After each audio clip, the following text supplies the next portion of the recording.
Closing that out. Sorry, that was just my screen locking. Nothing to worry about.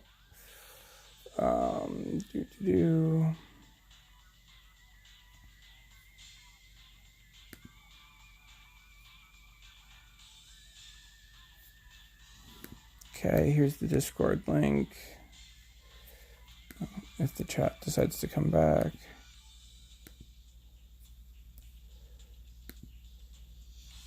There you go, and that shouldn't expire or have a limited number of uses. All right, let me finish fixing up the PvP team.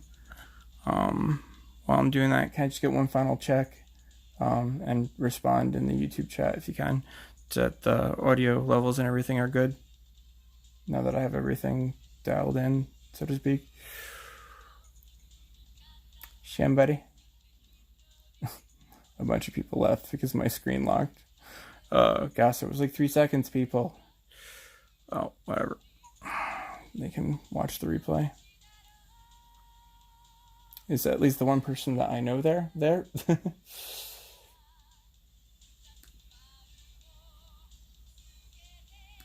And like I said, if you temporarily pump up the playback speed and hit the live button, you should be able to get rid of a little bit of the delay. Anyway.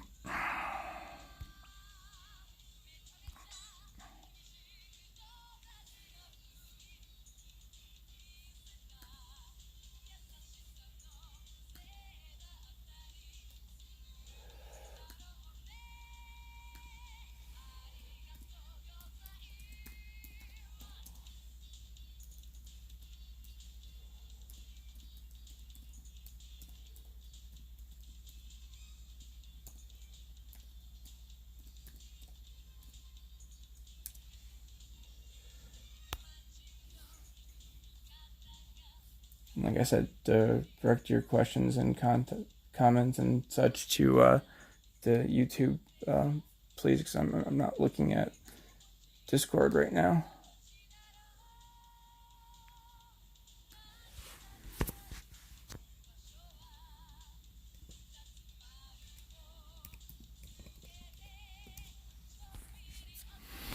Okay.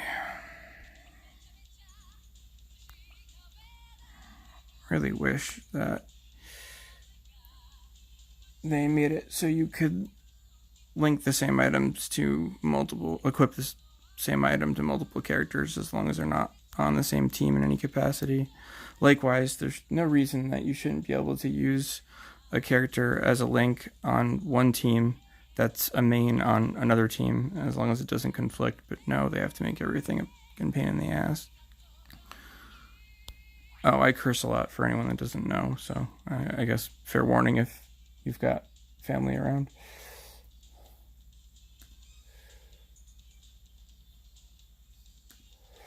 Okie dokie. Alright. Where were we? We were with Ryzen Possessed Yusuke, who I'm for some reason not seeing. There he is. Blind. Okay. And we were getting the other spyglass up. That'd help if I was in the right tab.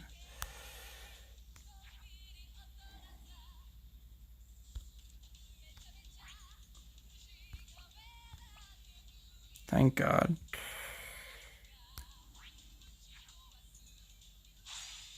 Okay, now this is going to be a question of overall power and utility versus raw SP. And he's not our primary damage dealer, so... But I think... Yeah, it's got more raw power and more SP.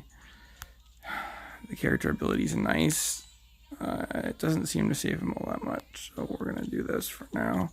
Because that'll also give him the third step bonus for the tool set. Alright, cool. Thanks, man. I just wanted to make sure that you could still use the YouTube chat, and then I was still seeing it properly. That way, if you've got questions or comments, like, that's my way of interacting, since I can't see the Streamlabs chat when directly streaming from the phone. Make sense? Okay. And he's linked to... Actually, let's do our tank gear first. Like I was talking about on the Discord the other day, once you've got all of the main, or as the game uses the term, warrior characters, the ones that are on the field, geared properly, then you want to go through your links one by one, kind of in order of importance, because your better items are going to dry up going about it this way.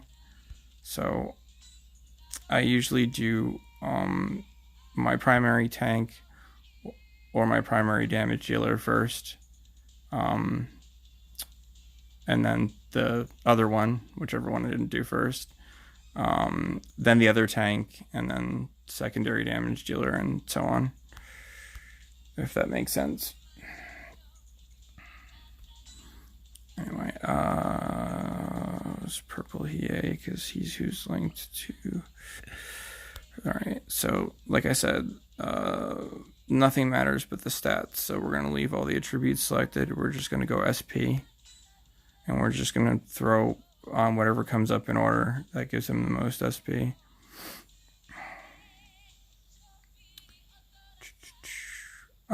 That should be on our main Yusuke. Hold on, I've got the wrong enhancer on him. There we go. That's the main one. The other one's for links or secondaries.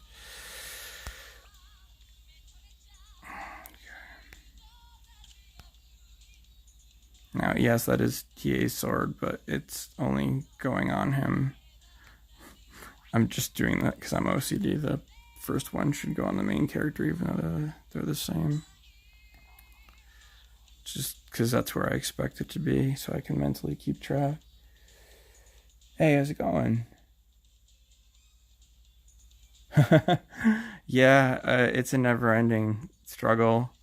It kind of annoys me from both ends, because they take forever to triple S, but they're also really slow to come out with new items that have character specific abilities, and obviously those are the ones that are the most fun to go after.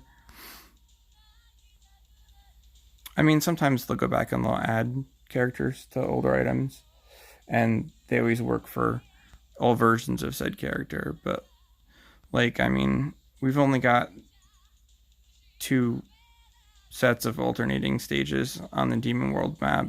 I was really hoping, now that we're seeing deep enough into the tournament arc, that we're getting, I say final, I know they'll figure out ways to do more versions, but canon wise, we're seeing the final, unless we're counting the 25th anniversary episode, but in combat showing is all, we're seeing the final version of Hiei and the tournament version of Mukuro, that we'd have the capital city levels, so give us some more Yusuke character items, give us an item for his right hand guy from Ryzen's Nation, give us some Mukuro and her second, it's Mukuro, right? Sorry, I'm super out of it as always. Anyway, who's that on? Okay, that's fine. Actually, that should go on Kuwabara. I don't have to worry about the belt because I have upgraded the defense on my belt yet. The promotional item we just got. And it's better to use real items if you can. Real as in not free ones, because the free ones are nice because they come pre-triple S, and they have their unique effect, but their stats don't even come close. Like here, I'll show you what I mean. Okay, the triple S Yusuke wraps are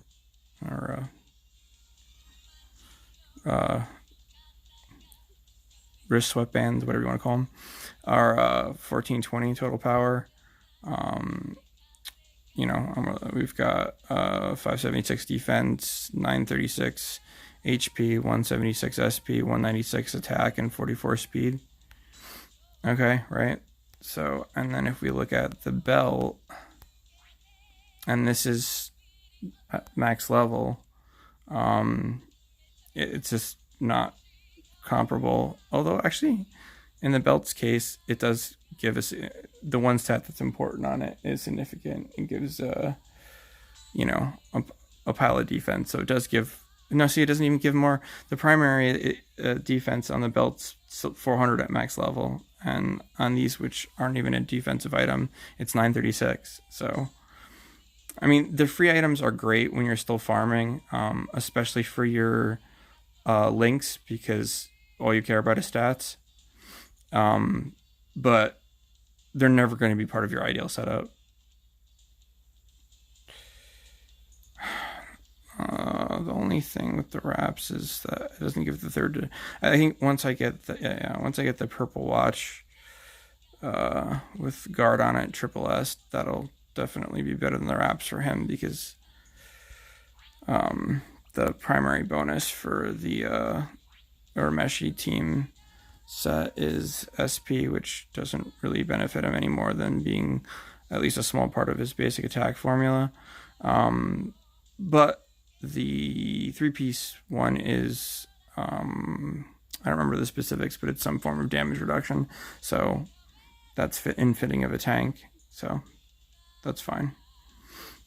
But I am pretty sure having the 3-piece detective tools set bonus and the watch's triple S stats will end up being better once we get that other watch up there. Anyway, blah blah blah.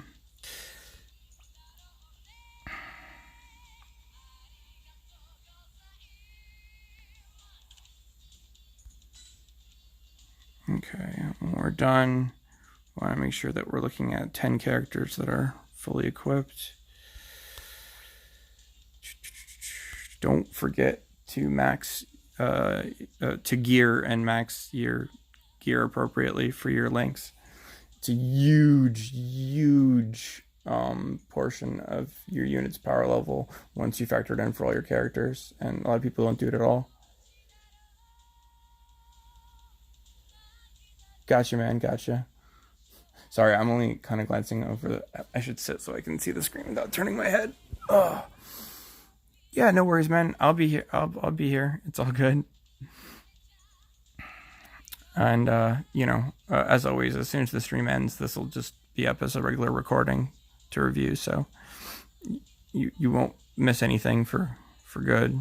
Oh yeah, so we want all of our best SP items on that aren't being used by primaries on him. I'll see that opens up the watch for him at least.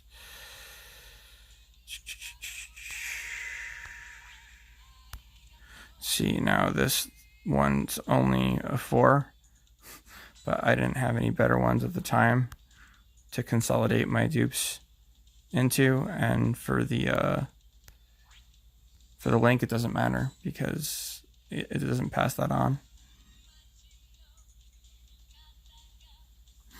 I mean, ideally, once you do a ton of farming, you can put a set of items on most characters that is good for them as a main or a link, so you don't have to change it. It probably won't eke out quite as much in stats, but it should be close enough to make saving you the trouble worth it. And obviously, for anybody that doesn't know, these items over here these boxes over here across the top are for resetting your year, saving preset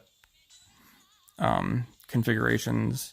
So which I should have had set up, which obviously would have saved us time today. But see, I can go now. So if we have to put this team back together, I don't save for the links because what's best for them is always changing. So yeah, go here, and then we're gonna select this slot, and then hopefully I don't do this backwards. It's been a while. I believe it's the pen that saves it. Or I'm gonna do it backwards. Oh,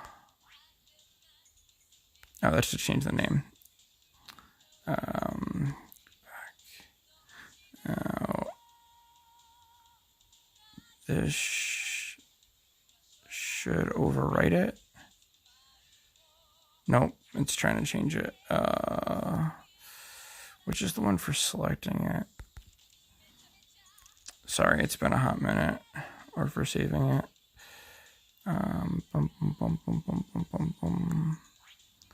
Should have been it.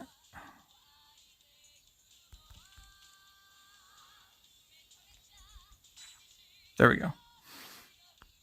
See, now if we go in there, there it is. And then we're going to do that for all our mains.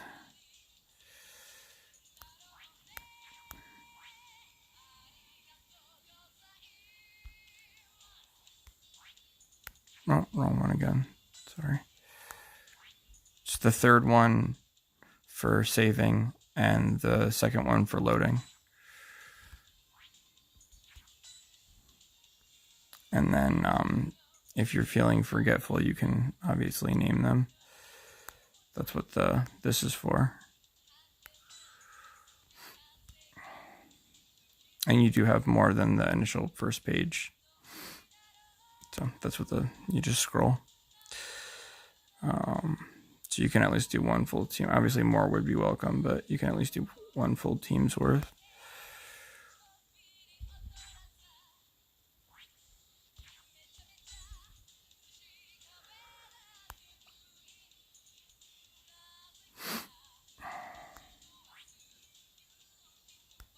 And I'm slow, I know, I apologize. See, did it the wrong way that time. That was the load one.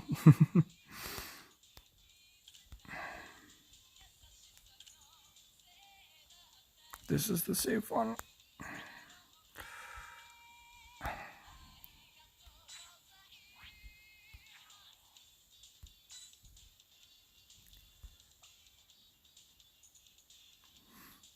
All right.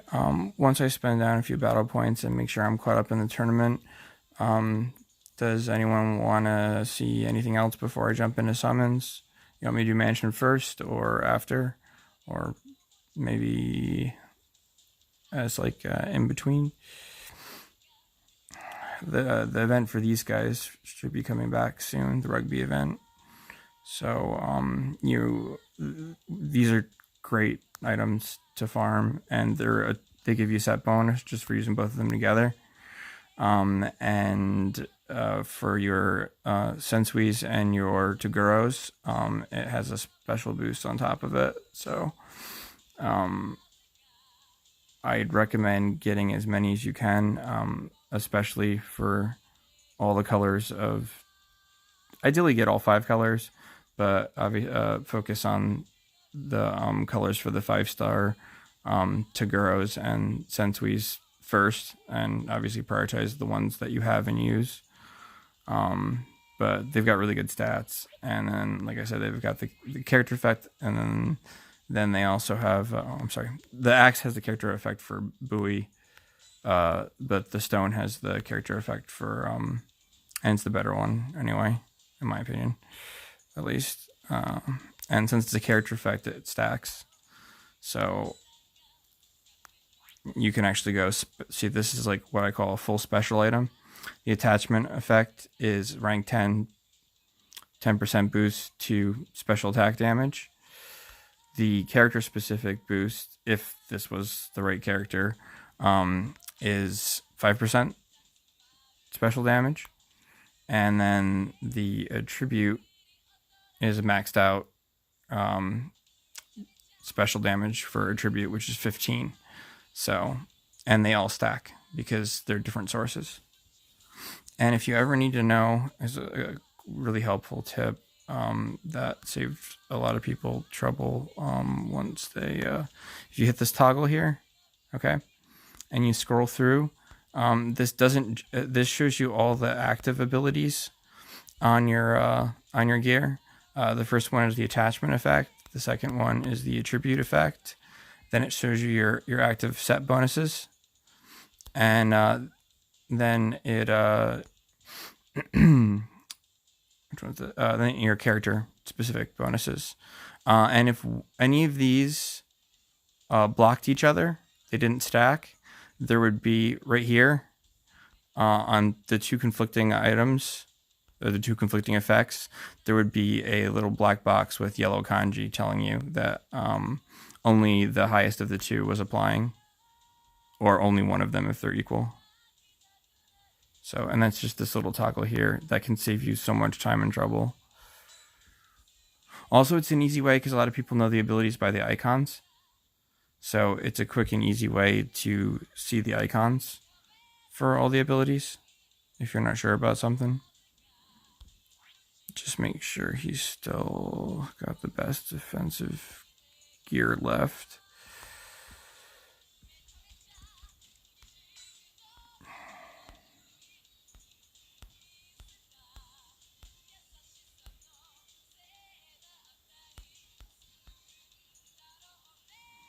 Oh yeah, oh no, it's 107. It's 958 all power though. Wait, no. 958 defense. 715. No, 958. Okay, that's showing all power. I thought I told you to show. Oh, okay. Defense is under. Sorry. Defense is the white number. The stat you select to filter by is the little white number underneath the icon. And then the total power of the item is still the bolded yellow. Anyway, everybody's geared. We're only talking about a couple points here. If I did this correctly, it should come out to like 40,300 and something. No one commented on whether I should be doing the summons next or if they wanted to see some mansions, so let me know.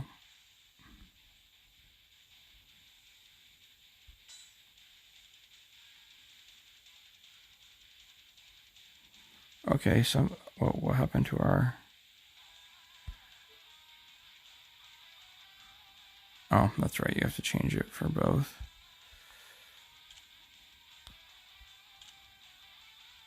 Oh, and we need to fix our leader too. Oh, I know, New Year's Bodom has such a crappy effect. It's just crit up on another character's death.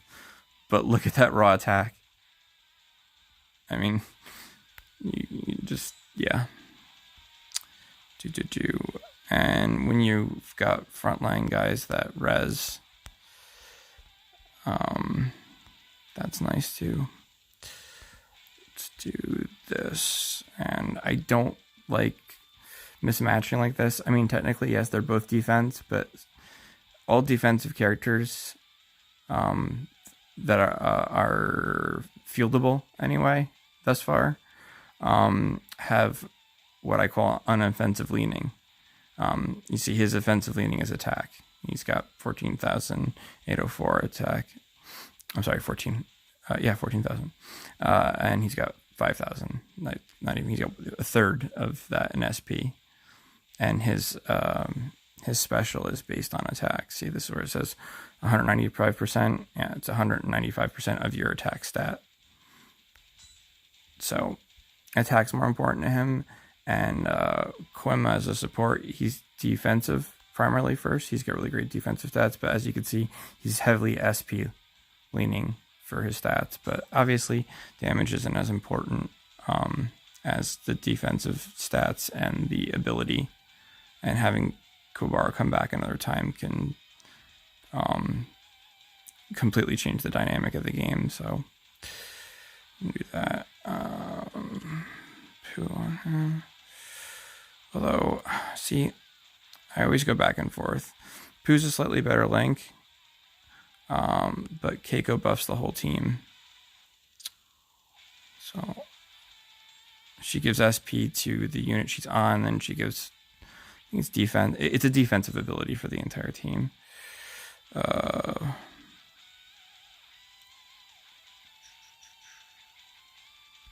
Obviously, we have to change the leader since he's the only SP person. Does he do everybody? Yeah, okay. The newer characters have double stat bonuses, so you want to go with them. So for this team, the obvious choices are either Yoko or EA, and they do boost the supports that qualify as well. So it's like a double benefit if you've got say, these guys both buff attack units. I'm pretty sure they both buff attack units. I could be blanking, and Yoko buffs yin units. They always either buff their type or their color, for the most part. But yeah, they newer characters have double benefits. Instead of just buffing one stat, they buff two. Usually their primary offensive stat, and then something like defense.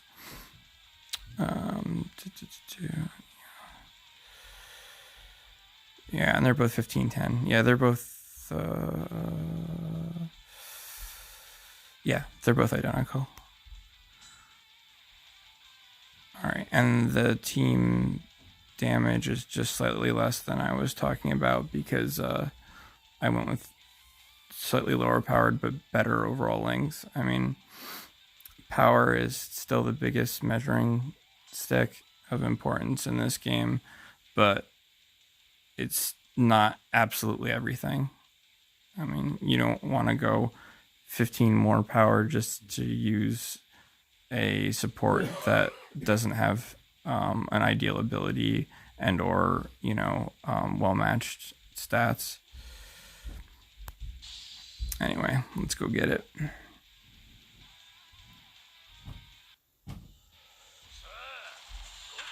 I'll take it off of 4 times so you guys can watch it. 1 times always seems way too slow to me, so I'm gonna leave it at 2 times. You guys let me know if that's cool for you.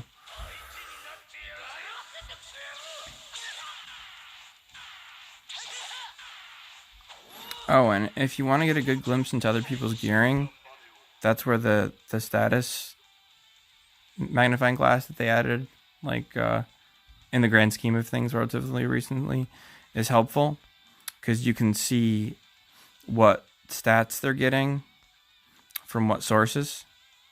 So you can see whether they chose to stack guard or stack defense or mix both of them. So if you come up with a team and you're not sure why it was able to take so much damage or so on, that can give you some insight into that.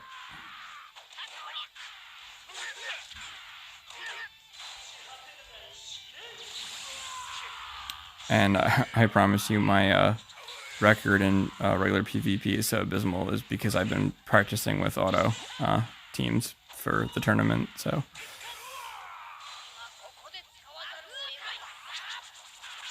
And once you're in X, you're pretty much getting the same benefits unless you get in the top 10.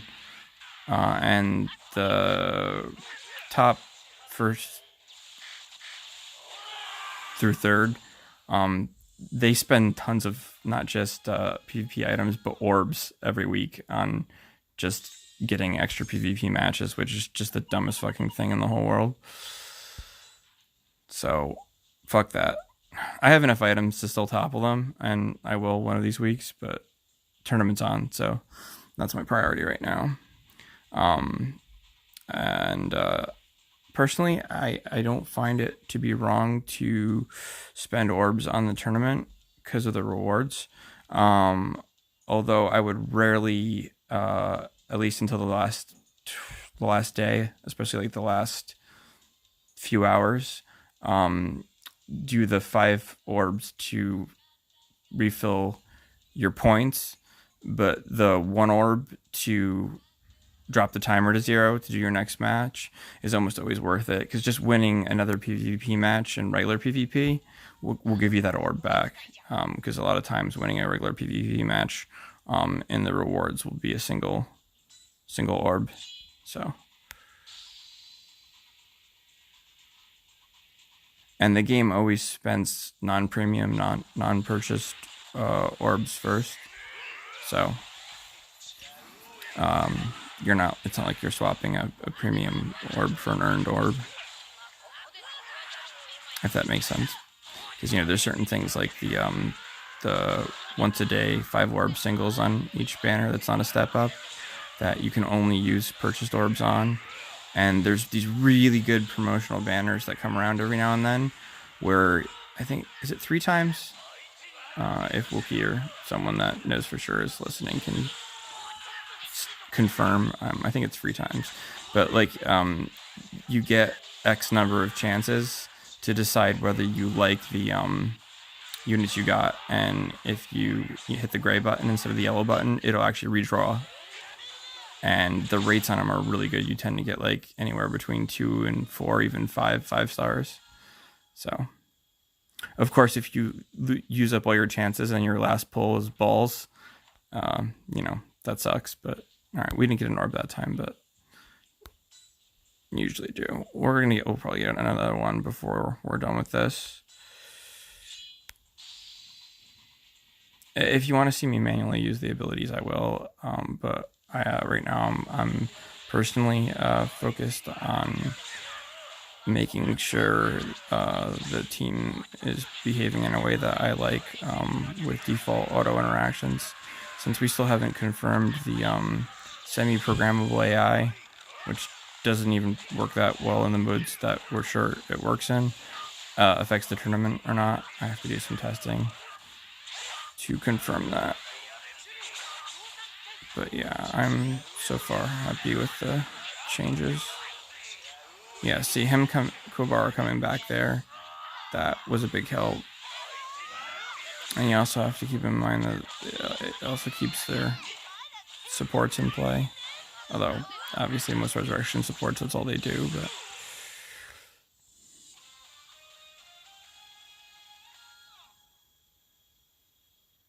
yeah, I know it's more than 2, so I think it's 3. I just wasn't sure if it was more than 3.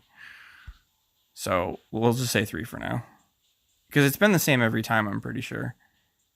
And they do one for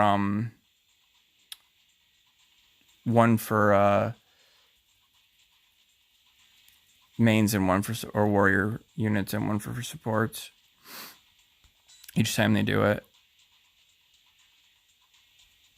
But like I said, unfortunately, they have to be purchased orbs for those. And if you're looking to be at least mildly play-to-play for the first time, always get packs. Don't ever go get just regular straight-up orbs unless like you have no other choice. Get like every pack you can before you resort to purchasing regular orbs, because the packs are roughly priced the same as the amount of orbs you get in them. So essentially, compared to buying straight orbs, you're actually getting everything else in that pack for free, if that makes sense.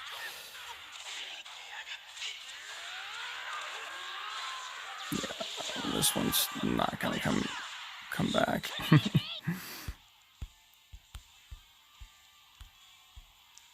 I don't worry about it too much. It's more important that you don't let your PvP points cap. I mean, you don't want to just throw things away at things that you know are going to be losses, but especially since I always do the really hard guys.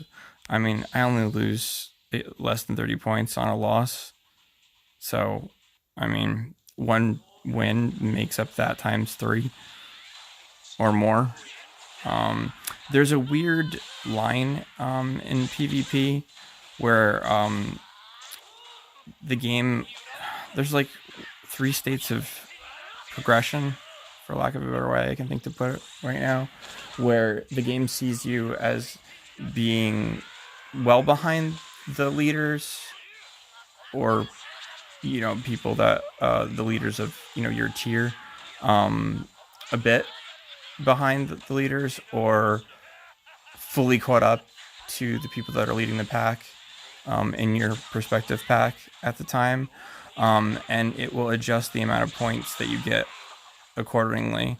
Like the same match will give you either in the 50, 80, or 100 point range, depending on, like, if I like waited 3 hours or till tomorrow morning or however long it took for me to be behind enough.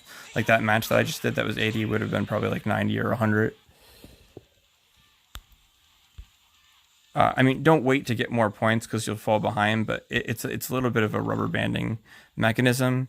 So like, you know, if you don't get to do any PvP or much PvP on like the first day of the week, don't sweat it, because you're going to be jumping in and you're going to have either, you know, easy matches at like the 49, 50 point range, or very doable, especially if you're manualing matches at the 70 to 90 or even 100 point range. And you'll see as you catch up, like the ratio for like the point scale goes down. And like I said, there's, as far as I can tell, like basically 3 tiers for the points. If I'm not making sense, someone just let me know, and I'll like expound until I do, hopefully.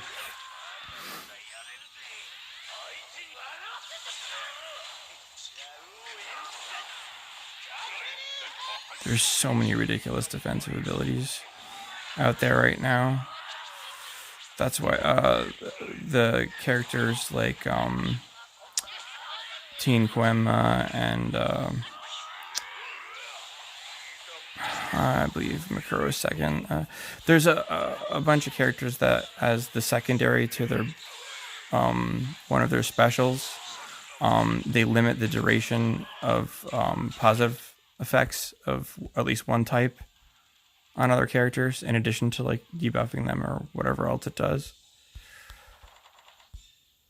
But they obviously are a lot more useful when you're manualing, because you can control it. Like when I'm running this team normally, I'll start off. I'll do it once in normal for here. See, I'll start with Kuwabara's guard because I want that no matter what. And then I'll wait to see if they do something that buffs, and they didn't, so I'll use his. Oh, okay. I let the computer do it, but usually I'll use the Kuwabara's mainline debuff, and then if they've done something that buffs, I'll use Koenma, and then I'll go to my biggest hits everybody. You know, full screen, full team AoE, which is Hiei in this case. Or if they haven't buffed yet, I'll just go right to Hiei anyway. This team's actually missing a buffer, but it really doesn't need one. Usually, a team that's predominantly attack, or has a main that's attack, will have at least one character that buffs all damage, like Sensui, or buffs attack, like 100% to grow. And yes, that's how they wrote it in the manga. So, oh, would you freaking unsilence so I can res my back line? Come on. Sorry. If I was doing a proper job of manualing and paying attention, that would have been a pushover of a match. I appreciate you guys bearing with me. And gals, if there's gals out there, don't want to be discriminatory or make assumptions about my audience.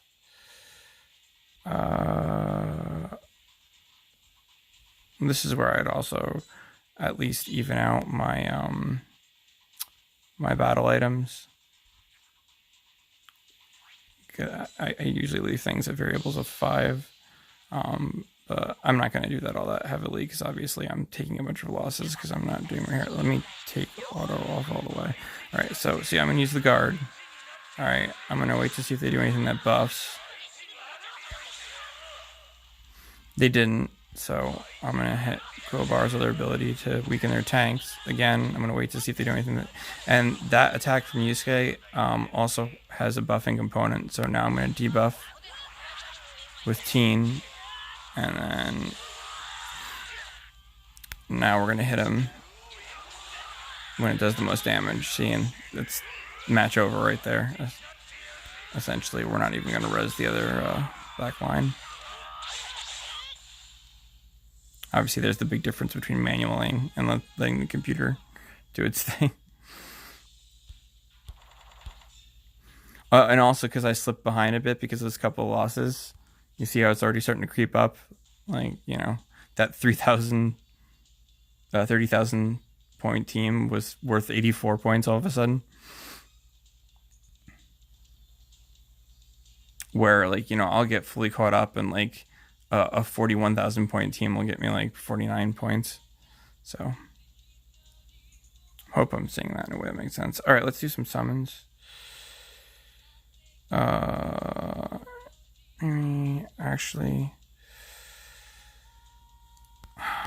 what's the character one? Is it levels or is it level breaks?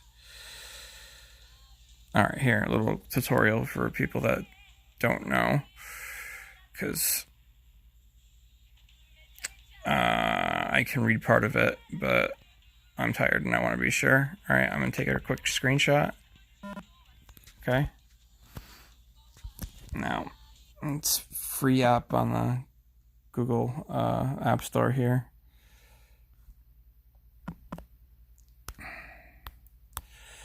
I'm going to go to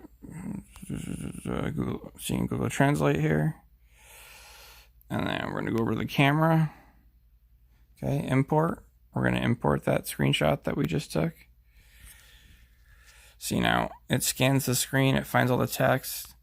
Now, the important thing is to never do select all and don't crisscross across multiple things. You just want to grab one block of text. Okay, enhance your character 10 times. Thanks, that's super helpful. So, does it mean any improvement, whether it's skills or whatnot? All right, let's go find out what counts.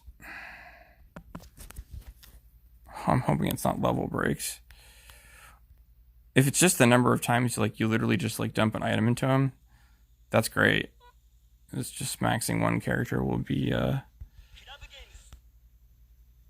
we've got this new 4 stars. I can just dump the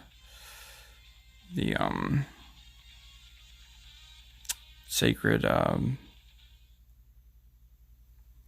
I can't think of the proper term. The main character experience item. The words.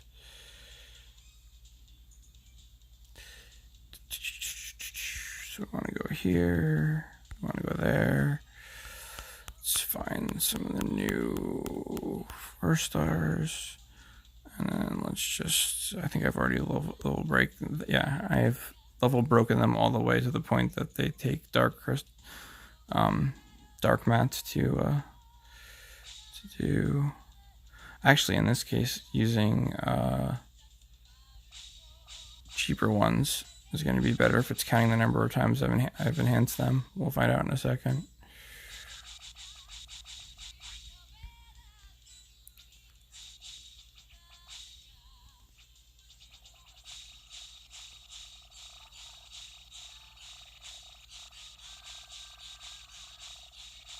Of course, if it is the case, we probably should have saw it pop up by now, unless I missed it, but sometimes they lag. Alright, that's gonna be a little bit too much. We're gonna wait until we've got like 2 levels left to do the cheapies.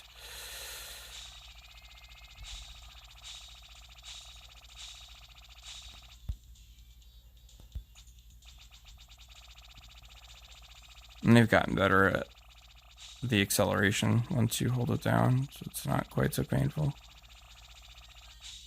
Alright, let's see how many of those actually counted, if any. Oh, there they go. Yep, so it's literally each time you use one. I'm doing this because it's the last challenge set. Those 6 together, it's the same thing. Yep, that's all of them right there. So we should get our 5-star ticket. Yep, bam. Okay.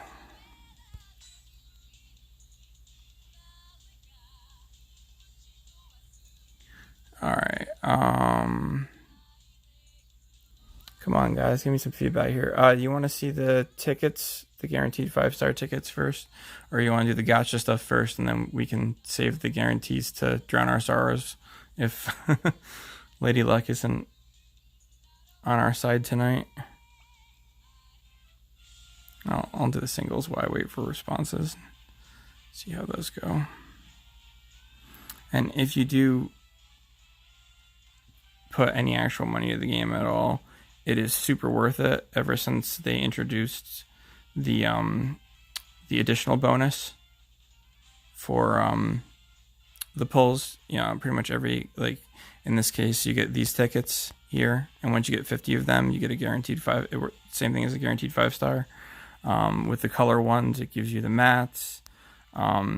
It's just, I highly recommend that if you do spend, do these five orb singles on every banner every day, because the bonuses will add up. Oh, I've got these from the login bonus from today. Maybe we'll get lucky. Oh, full swirl with the ceiling.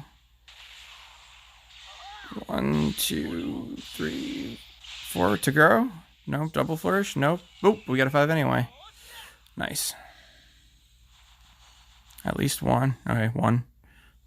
But it's free, so.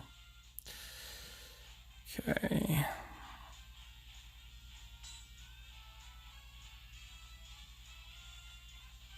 I've already cleaned up all my extra souls and done 3-star tickets. So, we'll wait until we're done with the singles, and we'll, at least till we do some more of those. All right. I've left these for the stream in case I did end up streaming. So, all right. Now, and the single is only worth doing all the steps once.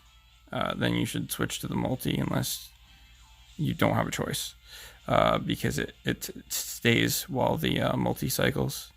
So once we've done 125, we're done with this.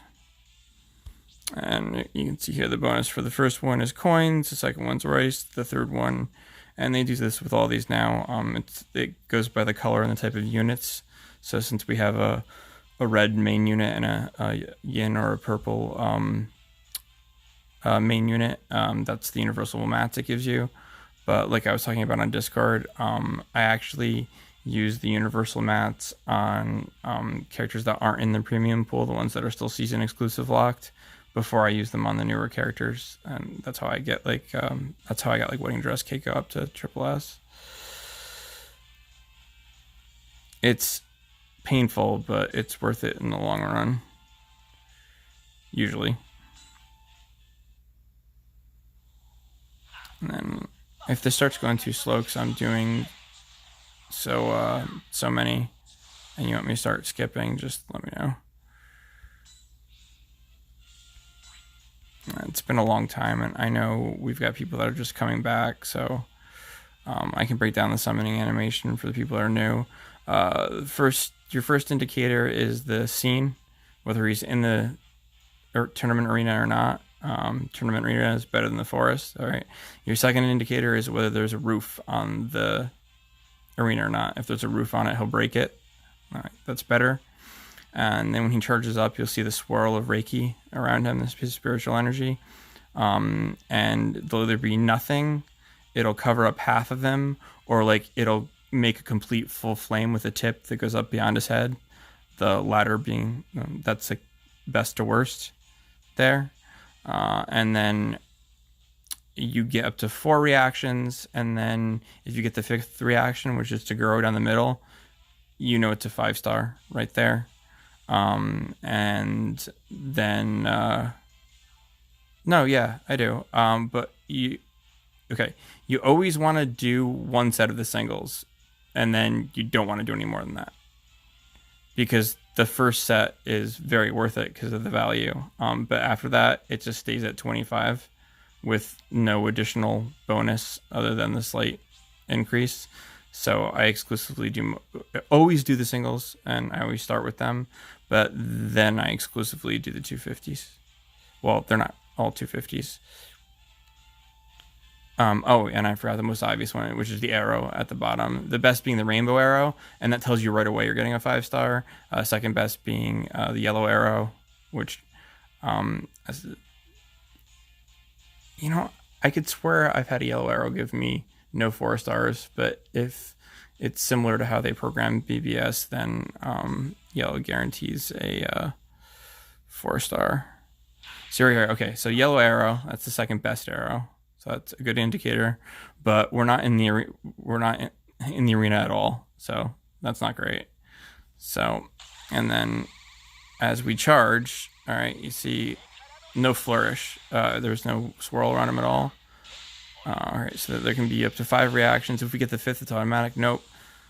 And then right before you get the what I call the Phoenix Cry or not, which is the ultimate decider, telling you right away whether you got any 5s at all or not. That little fireball, the like fireball aim, you're looking down at his Reiki coming up at you. It does that little flourish at the end. It can actually flourish twice, and that's slightly better than it flourishing once. And that should be a full breakdown of the summoning animation. And I don't know if anybody noticed recently, but in one of the recent patches, they actually changed the graphic for Hiei. See, that's a half swirl.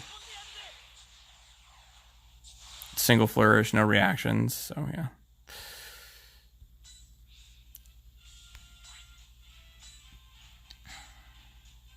See, now we're watching for it to go to 25, and then as soon as it hits 25, we're just going to do that once. Although, technically, you don't even really need to do the 25 ones. I'm going to skip this one. Because I don't believe 25 actually gives you anything other than an increased rate. Yeah. It just gives you an increased rate. And then it stays there. So, whereas the multi, it actually goes through each of these steps each time. So you get the discount all over again, and you keep getting the materials all over again, which is great. And then if you ever want to, well, cry yourself to sleep at night and look at the actual rates of the banner, that's what this is up here. Okay, left is main or warrior units, right is supports. And for anyone that remembers that, I always recommend strongly considering spending your pick a unit 5-star tickets on supports. This is why.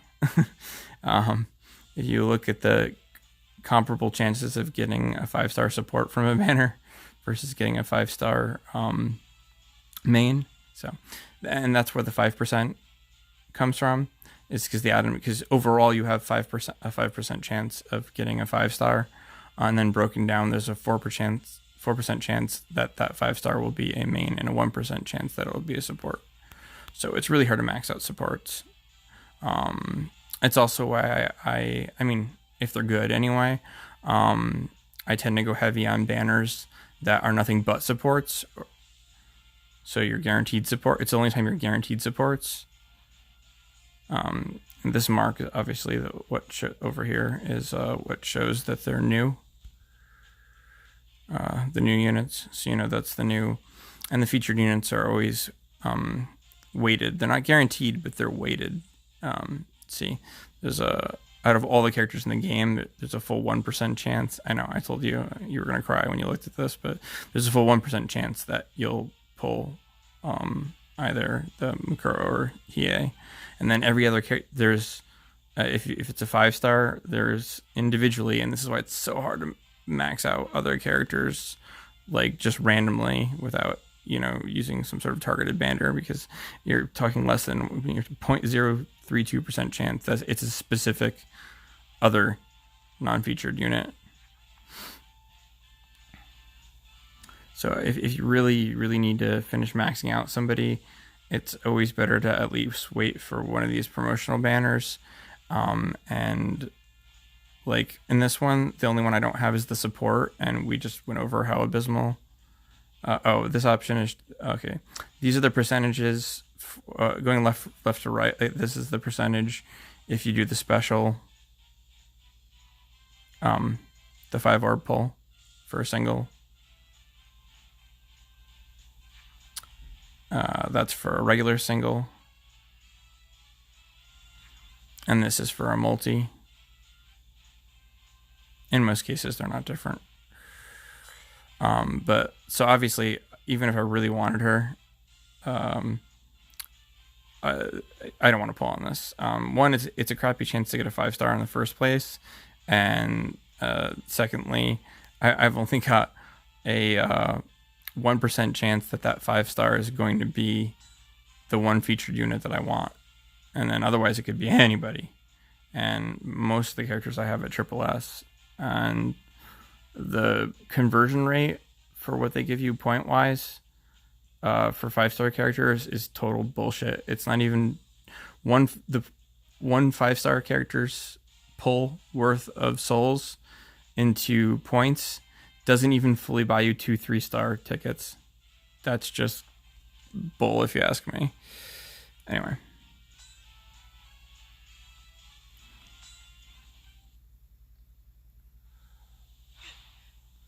Forest. Oh, full swirl. 1, 2, 3, 4. See, new graphic. I think new graphic. Oh, that was the double flourish I was talking about. All right. Right off the bat. Correct me if I'm wrong. I could be wrong, but I'm pretty sure in one of the recent ones they changed the EA reaction graphic. I could just go back and look at one of my old videos. Makuro. Well, you know what? It's points. I'm not going to complain.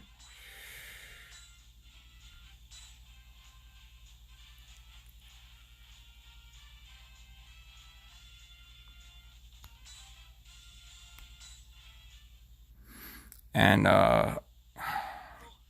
it's at full flourish. 1, 2, 3, 4 to grow. Double flourish? Nope.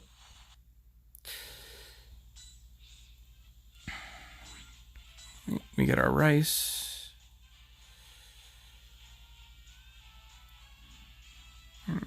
These are great because even if you, and it's nice that they're sort of the standard now for the non-promotional ones. All right, our arrow is only blue, but we're in the arena and the arena's domed, so we're going to break the ceiling, so that's good. And we got a full swirl, broken ceiling. 1, 2, 3, nope, and a double flourish. Wah wah. But we're still not playing full price for the multi yet, and we just got 75 universal reds. And thankfully, I don't have any seasonal specific reds left, so I can actually put these towards the new EA.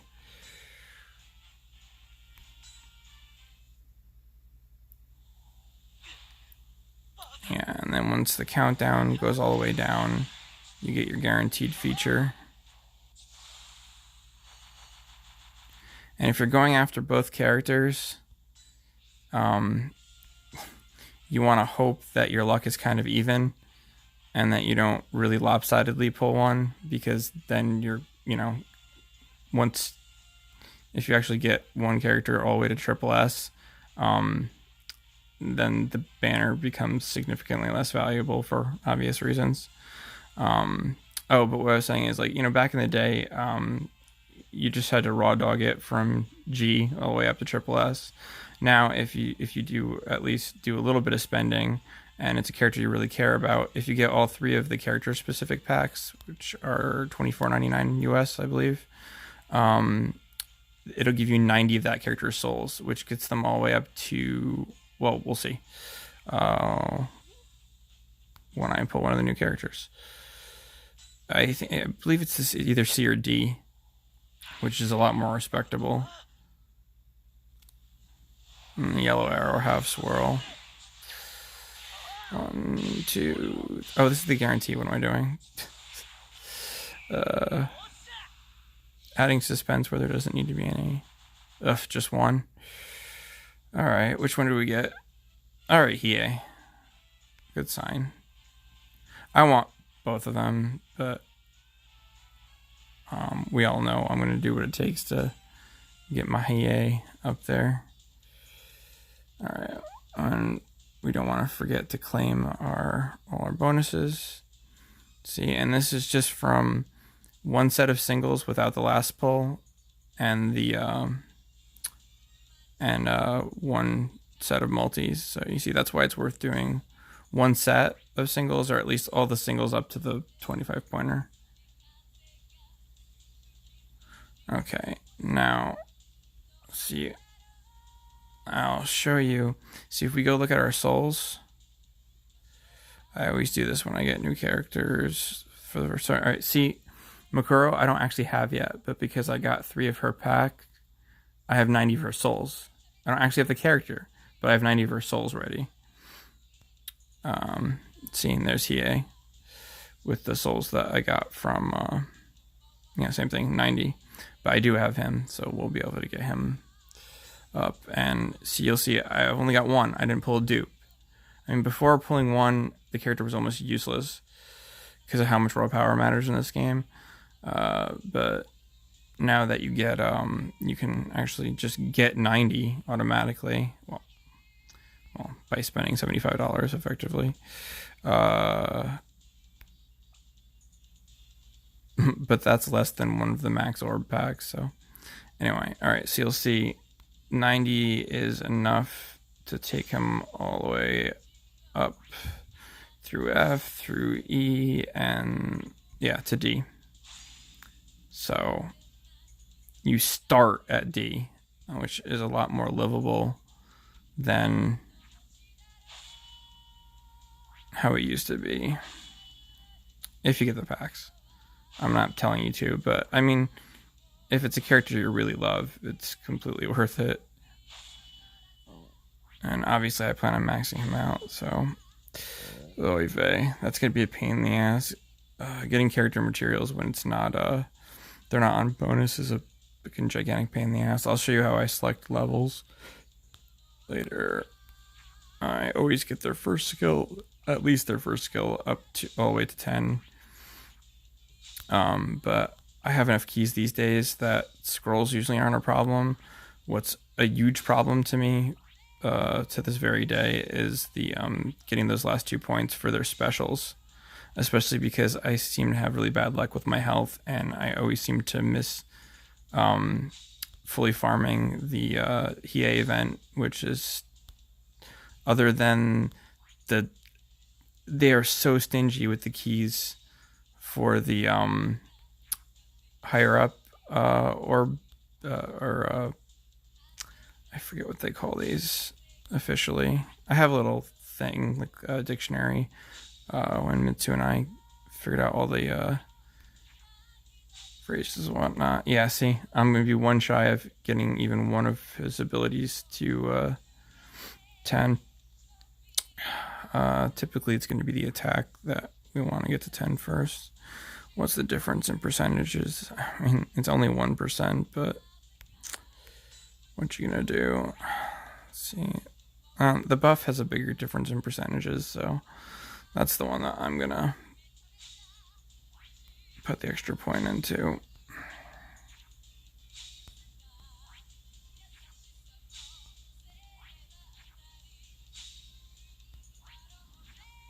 And I already know what they do, but I'll show you, if you don't know any Japanese, how to suss out what their specials do with the little translator tool that I showed you before.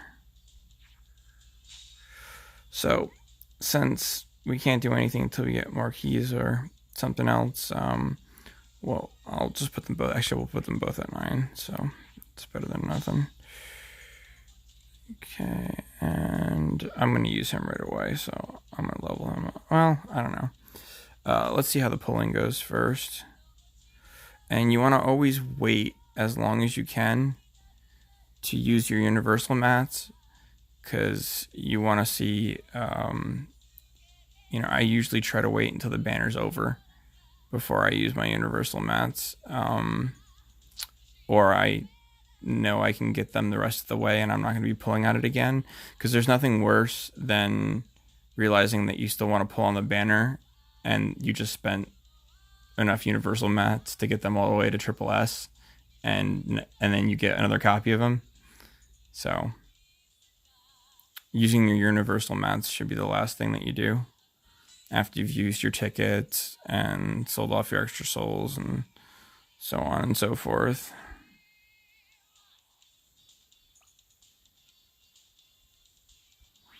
And there's always a little bit of what I call recycling, because see, now we can go in and grab all of the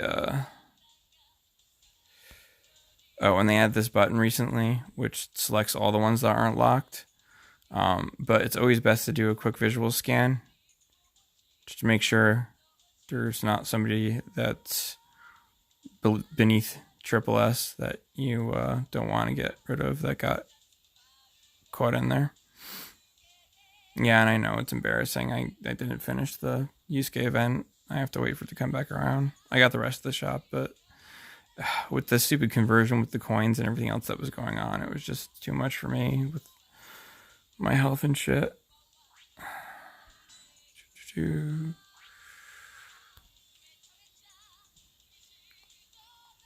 see, again, I can just do that to select all of the ones that aren't locked. But again, it's always good to check. Also, you might have one that you've previously locked, but you didn't have souls for. And now that you have souls for it again, it's still locked, but they're at triple S. So you also might have one to unlock. So it's always worth looking at. Seeing it. And that's going to be like 4 or 5 3-star tickets. Which I'm not going to do them piecemeal. I'll probably do it when we're closer to done, but I just, since I was talking about it. Oh, and for those of you that don't know, I mean, and you always want to kind of prep for this and like stop redeeming for other things. How many of these do I have right now? Do I have any? Yeah, I have 3. Okay. That's where the number appears, how many you currently have.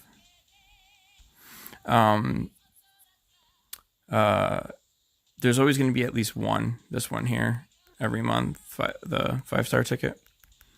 So as you're getting close to the end of one month and the beginning of the next, you want to start saving up your points, because you're obviously, you're going to want to buy that. And then this month they have a discounted one also. That's 2,500. And they have a discounted link slot item too. So the 4 stars are not worth it unless, like right now, there are new 4 stars. So they're worth it, but otherwise they're not worth it, because they have the same exact chance to pull a 5-star as the 3-star tickets, which are much cheaper. So unless you actually are after, the only difference is they have a much higher, is that they guarantee you, it's just the base is higher. That's all. The 3 stars guarantee you a 3-star or better. The 4 stars guarantee you a 4-star or better. But other than that, the chance of one of them giving you a 5 is identical. So I hope that makes sense. Anyway, or I'm sorry, it's 9. There we go, almost 10. So yeah, it's every, it's 500. So every 1,000 is 2. I was thinking every 1,000 was 1 for some reason. I don't know. Oh, these are the Dark Tournament, not Dark Tournament, Demon Tournament rewards I was talking about. And, oh, they took it out? Wait, what? There's usually that key that, oh, there it is. This seems to refresh. It's not every week. It's about on pace with the, even though it's not one of the Demon Tournament rewards, it seems to refresh about on pace with the Demon Tournaments. This is the key that gets you the upgraded skill orb level, where you can actually get the orbs that you need to get the 4-star ones. But they don't give that much, and like I think you can buy like 5. It's really balls. And then they give you like every other type of enhanced key other than that one in the packs. It's really annoying. They're super stingy with them, and I mean, obviously I know why they're stingy with anything, but I don't know why they're so much more stingy with those when at this point everything else is like, at this point I will like forever be over the, it's showing anything more than 999 plus on all of the mats to get any 5-star characters anything to max other than the dark mats and the skills. So like I don't need the regular skills, the regular scrolls or that, but like that getting the skill one and the dark mats as they unlock the story levels are all farmable, painfully so, but they're at least farmable. The skill ones you just have to fucking sit and wait, which is really annoying. I mean, although the sometimes the tower levels or the special event, and then the super hard version of the special event that you unlock when you clear it each month, it can give you universal mats and some. I don't know if it ever gives you skill orbs. I don't. Maybe a key. Where's the first clear rewards? Oh, no. 5. Yeah, these are all obviously all universal mats. But anyway, well, universal for tech. I'll finish that, and I'll probably do a video on that when I do at some point. Let's do the tickets, the guarantees. We'll work our way up. I'm going to leave the 3s for now, though. We'll do those all at the end, because I'll have a bunch.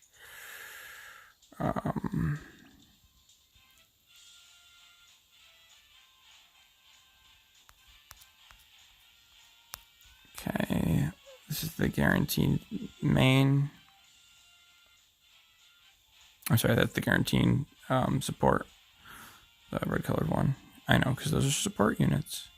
And then you can look, and it'll tell you, see, you've got a 100% chance to get a 5-star, and it'll show you what units are in there. Now, these ones from the packs are a lot better than the regular ones, because you can see it's not just 100% chance to get a 5-star. There's only 10 units in this, and they're all newer units. So you've got a much higher chance of getting a specific unit that you want, or something that's at least, a value to you. Whereas with the other ones, anything that's not a feature, it could be a tutorial character from the first month of the game. Just as likely as it could be, a character from the last. Gotcha. We're going to skip this since we know it's a single 5-star.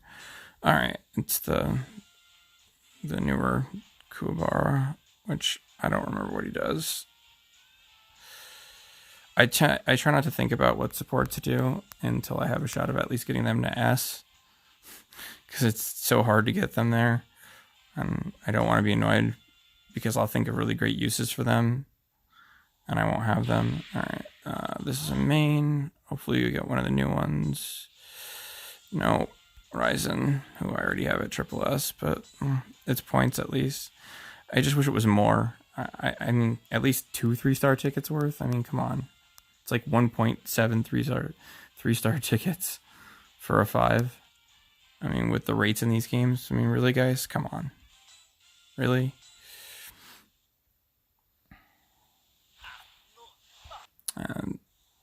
Oh, nice. I know it's a rando, but that was off of the free point. That's the ones that you get 1 point for each character summoned, and every 50 points you can just summon. So getting a 5 off of that's great, no matter what it is. And then with these, you'll see that I'm right there. I only need 2 more to get a 5-star. So it's tempting to go spend the 50 orbs. But see, that's why those 5 orb daily ones are so good, because after 2 more days, just with 10 more orbs, that'll be 50, and I'll have another guaranteed 5-star. All right, let's do the regular guaranteed 5-stars. I should have 3. I have 4. Great. Let's do them all at once. I don't want to keep you guys waiting forever here. Obviously, we don't need to watch the animation because we know what it's going to be. All right. And, well, him I don't have at Triple S. The rest of them, well, points. And it's kind of like one of those really annoying things that the better off you are, the harder it is to pull things that are of worth. Right now, for your guys' sake, when I go and do the updated translations for the database, because I didn't save screenshots for when they preview the banners in the news. I mean, I can go back and look at YouTube if it's ever really important, but I always try to hold on to one poo ticket, because the regular ones, some of the ones you get from promotional events are limited to characters up to a certain time period. But these dynamically update. See, they've got, this is an old ticket, but see, it's got Hiei and Mukuro, and see, it shows you their max level 70 stats at least, and it shows you, their 10 specials, so I can update the database for, the full potency of their abilities without having them at that. So by keeping this one ticket, I can look them up. At some point, I'll just go through this and screenshot the ones that aren't in the database yet. When I really need to use the ticket, like if it's like one more pull for a specific support at Triple S or something like that. But, yeah. Anyway. See, now it's back down to 100, and we're going to get the universal mats and everything all over again.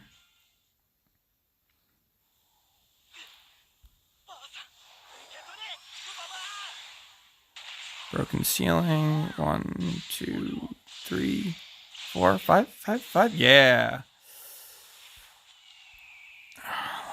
We get some multiples. Chance at multiples. Oh, just one. It's a Karasu, but whatever. Points. Sometimes I end up getting better stuff off of all the 3-star tickets I spend at the end of one of these binges. It's ironic. Tournament, no ceiling, yellow arrow, half ugh, crap. Poop on a stick.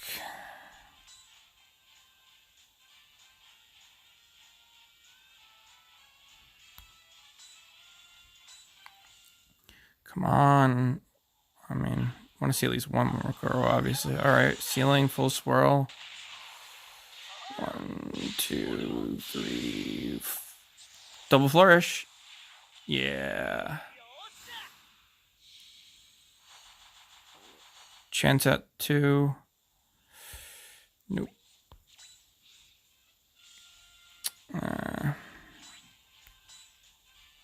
Itsuki. Sensui's number 2.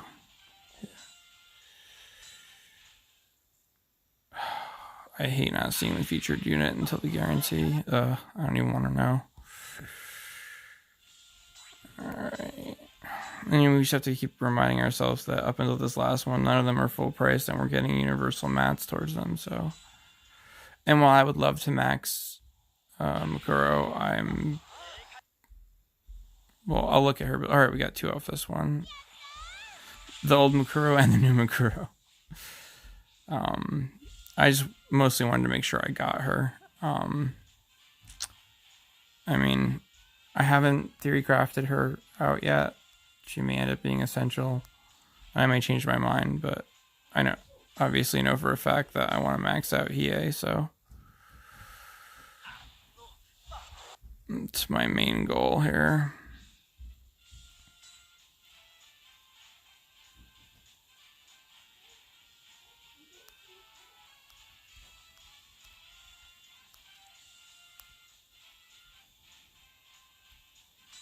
Let's see, we're back down to 100. And then we get the bonus items each time. So you get the bonus items, you get the discounted steps, you get the points towards the point summon. It's good value comparatively. I mean, we're actually on or above the curve by statistics. I just usually have better luck than this. Because, alright, guaranteed 5. Alright, at least it's a new one. Not Hiei, but we just got our red mats. So, I don't know if I have any Yin mains that are season exclusives left to max either, so I might be able to use those towards her too.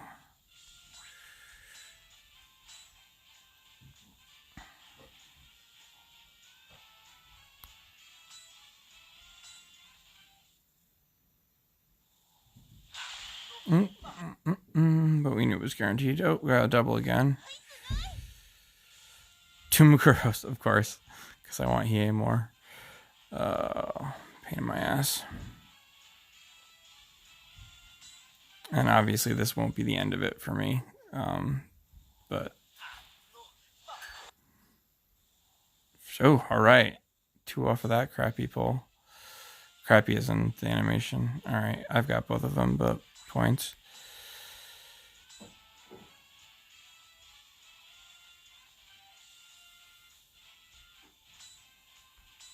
And I still have a bunch of tower levels to finish too, so... And that one event. So that's something.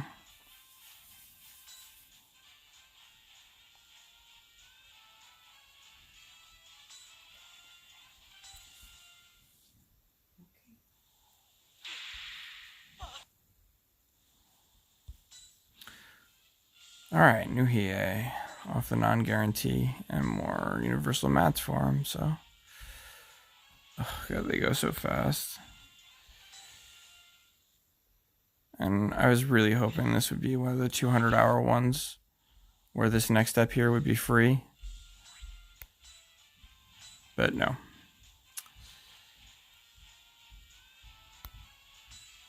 And it's better we wait until we have another 250, then we go to singles. Another Hiei. Oh no, Mukuro. I'm one of the new 4-star supports. See, stuff like this is important if you're not a ridiculously insane person like me and you already have your total power past what the game maxes out for the total power buff. Because it's an opportunity for you to get a leg up on people like me without spending money. So you can, because you can buff these characters up. Oh, got her again. And there's orb achievements. In fact, actually, it's I don't know. There's orb achievements for I think it's every 10,000. So even if it's not a good team, periodically just put together the highest total power team that you can to see if you qualify for the next the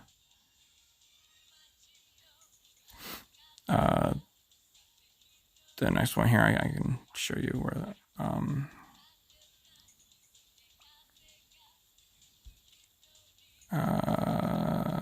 where is it? This is rank. So at a certain point, it starts giving you 5-star tickets for I think it's like every 20, every 5. I don't remember how many levels. In all honesty, 5 every 5 levels because it gets pretty slow. But yeah, you can start earning 5-star tickets for rank.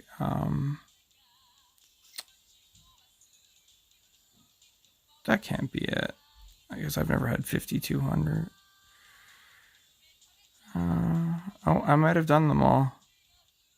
Finally. Yeah, I guess I did until they add another one. It was this one right here. So yeah, it looks like the last one's 40,000. But then the total power buff I was talking about is this. And what it does is it adds up the power of all of your main and support units.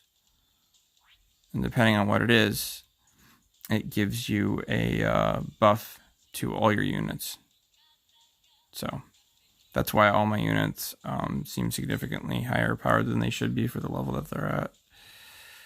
Okay, let's do our 3-star tickets. We got new characters, so it's always better to do a quick scan and upgrade your grades first and then go sell tickets.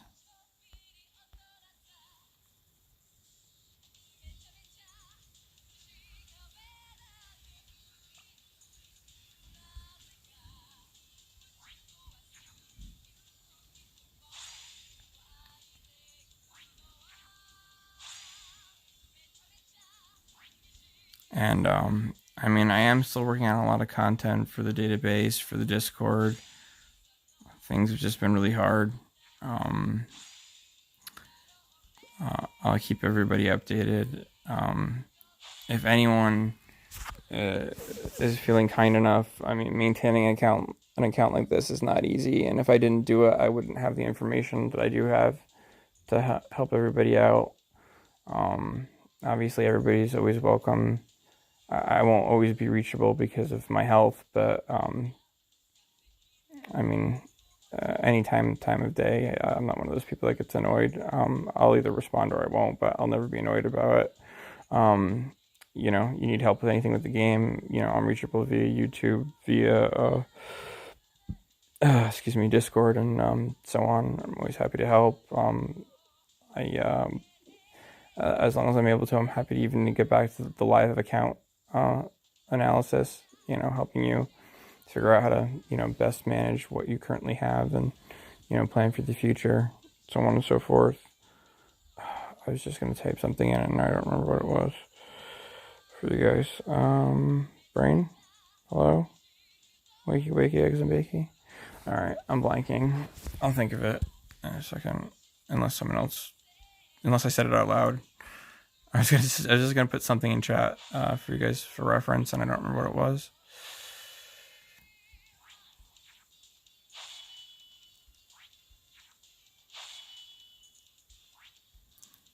Now, alright.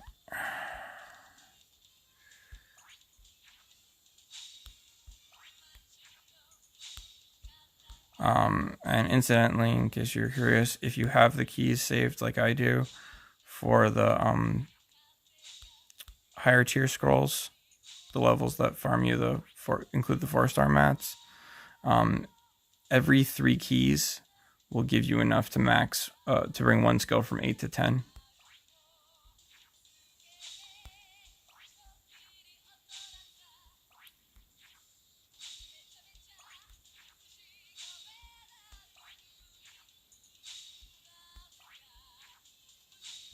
Yeah, and you want to go and you want to upgrade as many units, even ones you don't use, as you can, because it'll help with that total power buff. And you know, the 4 stars you can farm all the mats for to max out, so it's one way of catching up to people like me without spending any money. Tools is another one, and the proper use of them, and learning how to build a good team or teams and when to focus on that team is another big one. Her, I'm gonna be able to take all the way, of course, the one I don't care about. Okay, I shouldn't say that. She is a good unit. I do care about her. I just, you know, he is my boy.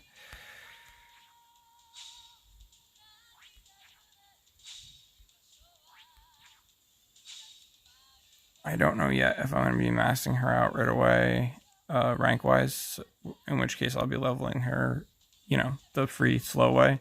So I'm not going to spend anything on her just yet. And now it doesn't look like we have anything for Hiei, but don't forget we have all those universal mats.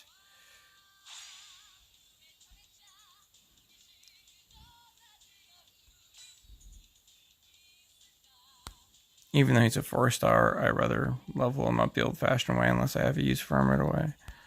And unless he has like an immunity or something as a first skill. Yeah, no. So. Alright. So.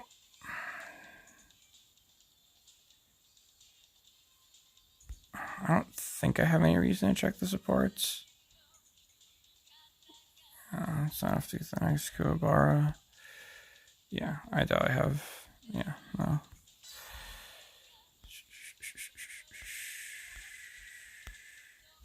Oh yeah, the new one.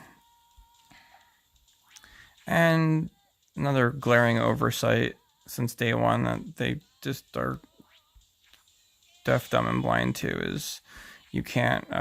There's no way to naturally level up support units. You've got to just spend those rosaries, which is lame, but it is what it is. So, like, I believe the case is right now, when they have a, oh wow, I just went and spent dark mats on her by accident. Oh well. Nothing I can't farm again. Thankfully, we didn't get to the ones that, either aren't farmable or were just made farmable. Sorry, I'm so used to everything else being, a no-brainer to 10 on 4 stars.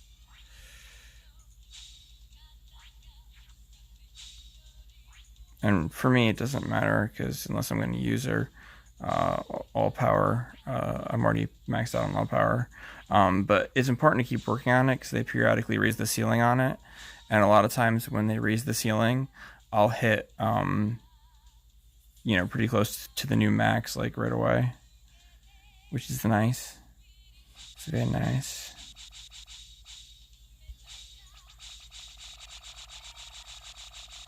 And just try to kind of distribute the amount that I use, and then make sure that for the last few I use the smallest quantity, so you're not wasting anything.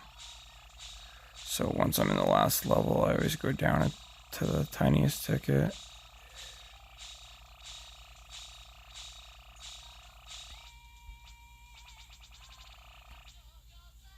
Oh, I'm gonna leave that one at 500, because I'm almost out of those. Well, to me, that's almost being out of them. But yeah, that's the only way to level these guys. So, oh, another one.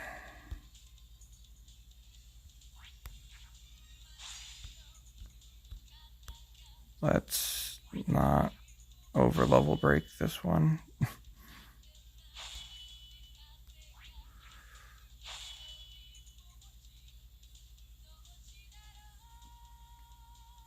The same thing again? Yeah, I did. I just glossed over using the rainbow mats from where you switch over from the regular to the darks. I don't sleep much or well, so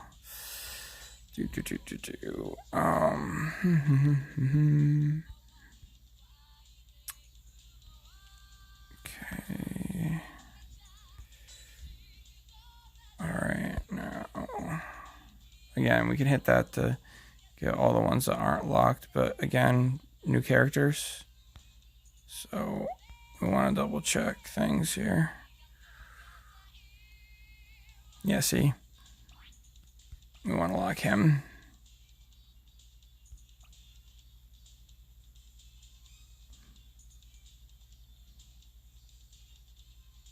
Especially with the all power buff, it's really not worth selling characters that you don't have triple S, unless like you've got a really good reason you can live with, because the all power buff and I mean, it's going to take anybody a good amount of time to get to the point where they can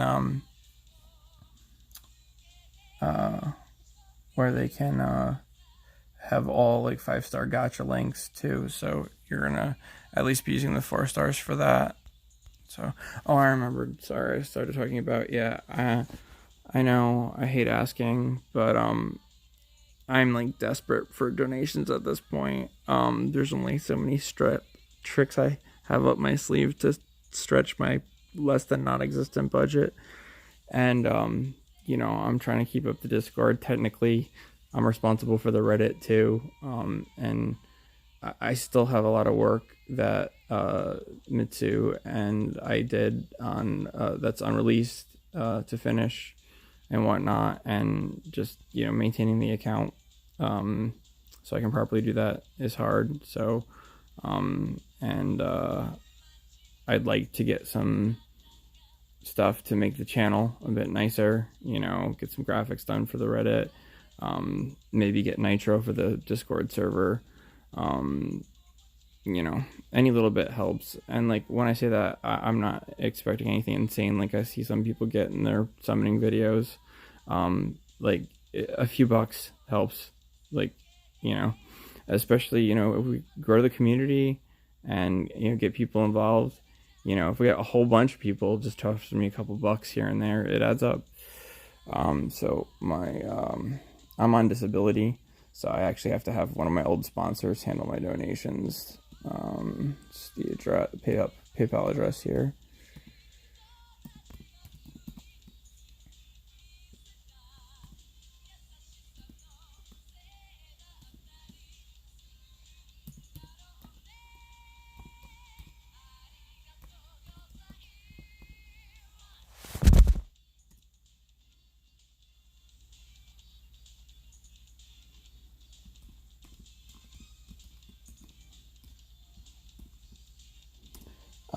And if you don't like fees and you've got an American bank account, and whatever form your donation takes works, you can always use Zelle. And for Zelle, it's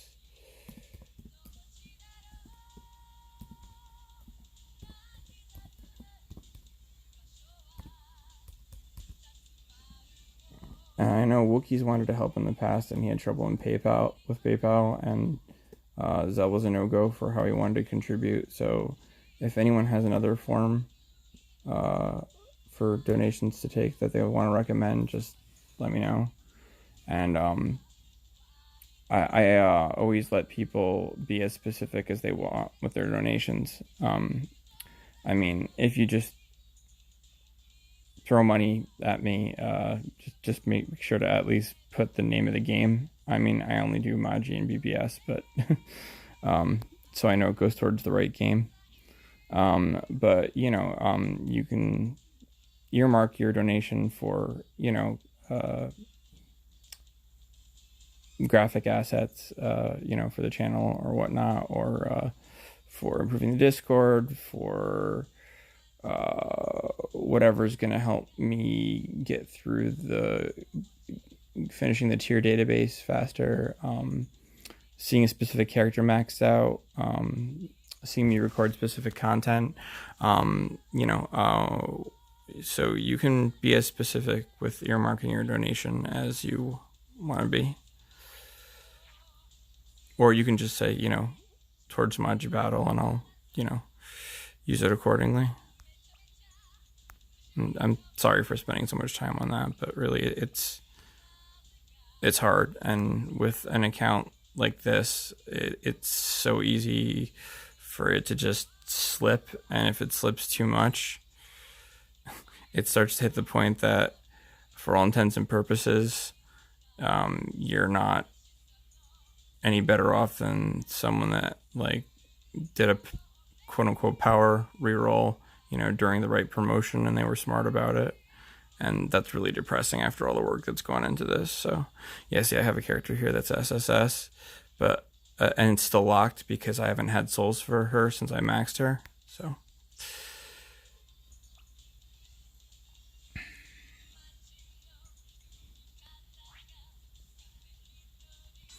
yeah, when you only select a single character, it's still always gonna give you that the screen to select how many you're selling. Okay, again, we'll start by selecting all, but see, he's new, so we're gonna lock him. She's new, I'm gonna lock her.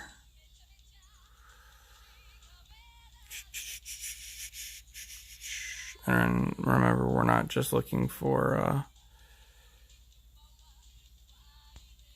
ones that we want to lock, but ones like they just did that we might want to unlock. That's good. That's like 15. No, not 15. It's like 25 or something.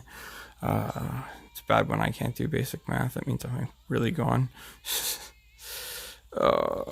Anyway, stuff to do.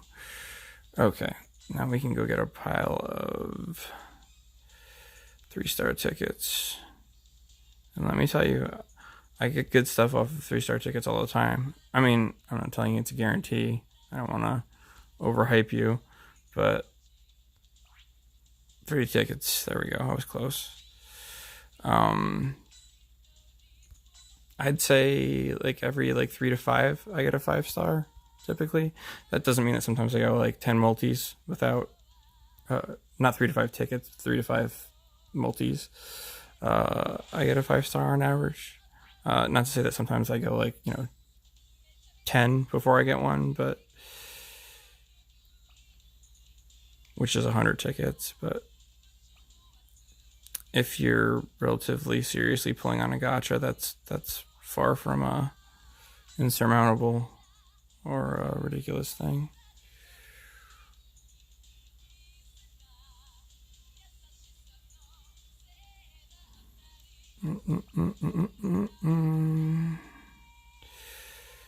Okay, now we should have a bunch of 3-star tickets we can use.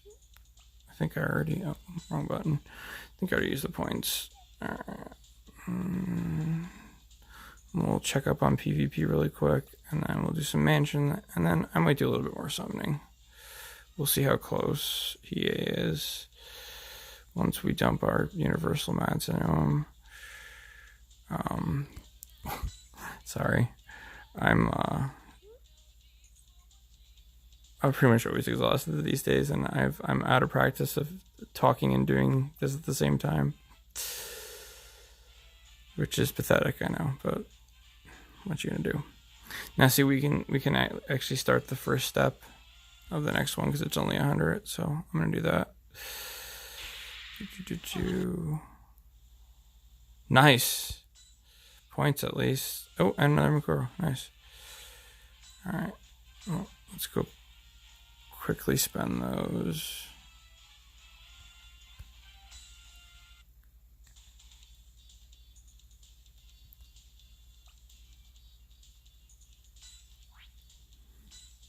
Yeah, and more so than the main character items, the rosaries for the I know the name for the other item, I just can't think of it. Straight on my notes. The rosaries for the supports are more important to farm because there's no other way to level them up. I don't know why. It seems ridiculous to me that, I mean, they should just, not a lot, but they should get at least some percentage of the experience that the unit they're equipped to gains. No? I mean, why not? That doesn't make sense. Anyway, whenever you see this icon here, the little scroll, all right, it means there's a drop buff to something, and then you'll see there's indicators here. So currently it's the daily quests, which I have all done, one of them anyway, and then some of the material ones, and I believe it's up more consistently right now because of promotions, but I believe every weekend these are on sale. So it's money and experience items.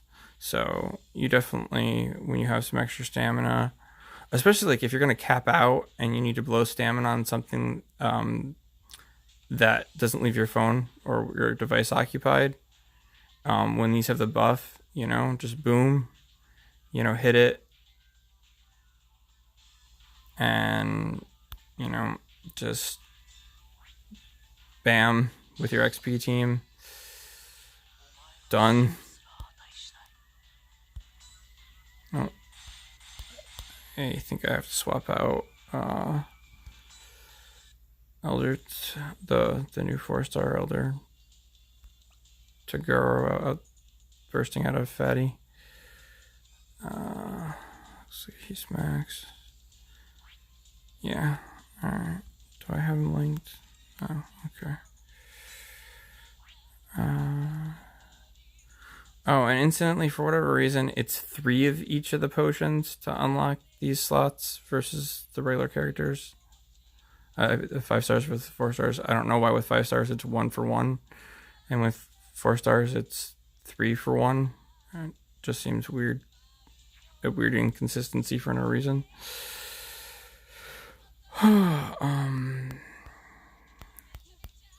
Let's throw Mukuro on there.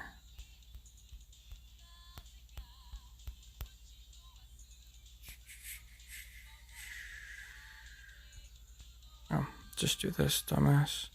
Let's start by level ascending. There we go. Actually, since both of those, if I get up, I'm likely actually to use. Let's just throw the 4-star on there. Boop, boop, boop. Total power. That's total power descending.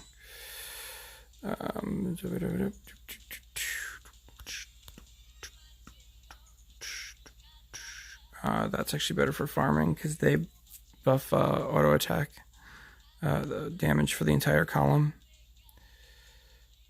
There's better than her for this too.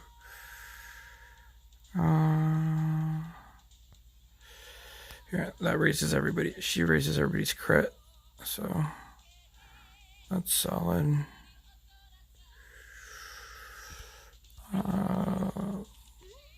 I'm just trying. I just want to see the flash. Yeah, all right, that works out. He'll need the better support to help keep him alive for a while.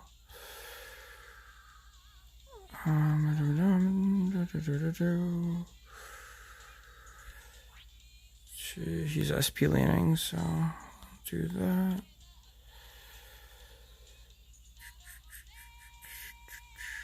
Is he SP leaning too? Alright, let's do this for damage then. Probably get away with it on the leveling team. Alright, and now that my PvP team is set, let's throw some links on these guys to make our farming go faster. First, you want to start out and look at ones that are on color because of abilities. Typically, you want to match the type, but sometimes you can't. Sometimes it's better. Alright, Koto. She's got freeze resistance. Kubar. I don't know what that one does. I'll have to double check. It's burn resistance. That's SP, but it's not enough SP to make the difference of the points. We'll just do her for... I'm curious.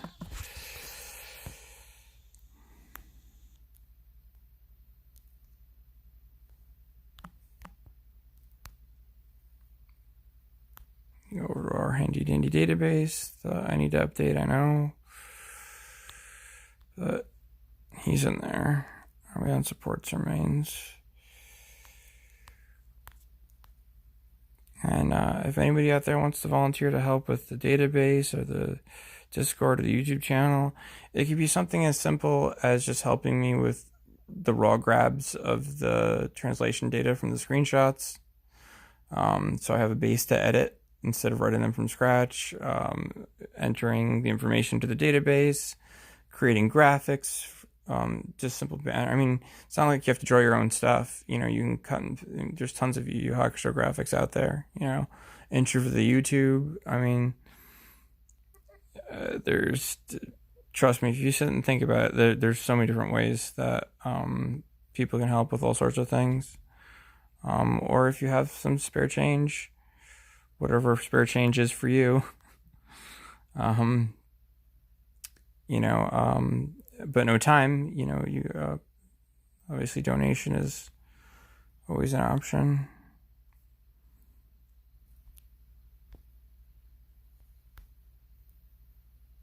Oh, it's heart damage up. That's going to make him a better link than Koto, because that percentage will make up for the difference between them and more. I also leave her usable, because the best part about that Kuwabara is he has a buff that buffs the whole.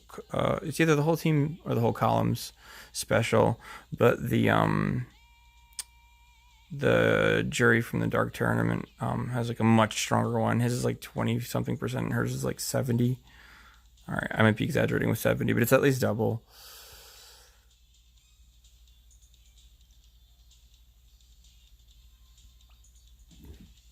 Find her.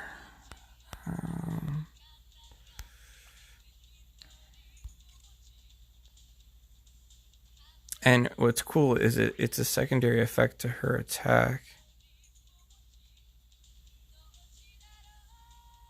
Is that one or is it this one? I should. What am I doing? I was just in the database. I don't need to freaking raw translate it with my brain, which is clearly not working well.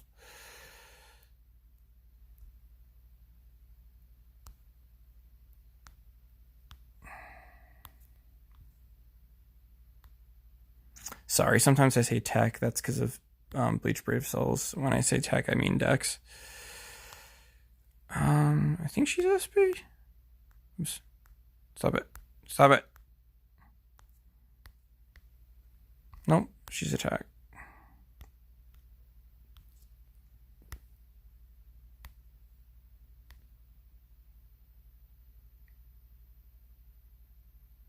Okay. Well, she doesn't directly buff the special, but this can actually be better. She increases the damage taken of the enemy units by almost 30% from your specials for 2 turns. And what's great is that, so actually she doesn't invalidate the other Kuwabara because their abilities would actually typically not stack, but in this case they do because one's a buff and one's a debuff. I hope someone's learning something here.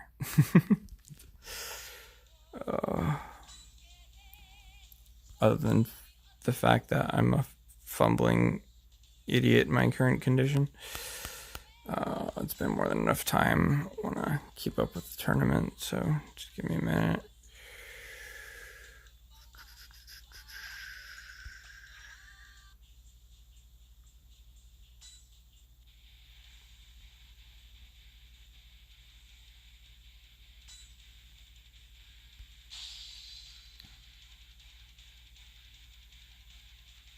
And this is where I will spend 1 orb to use the other point too, because I'll get that back through regular PvP.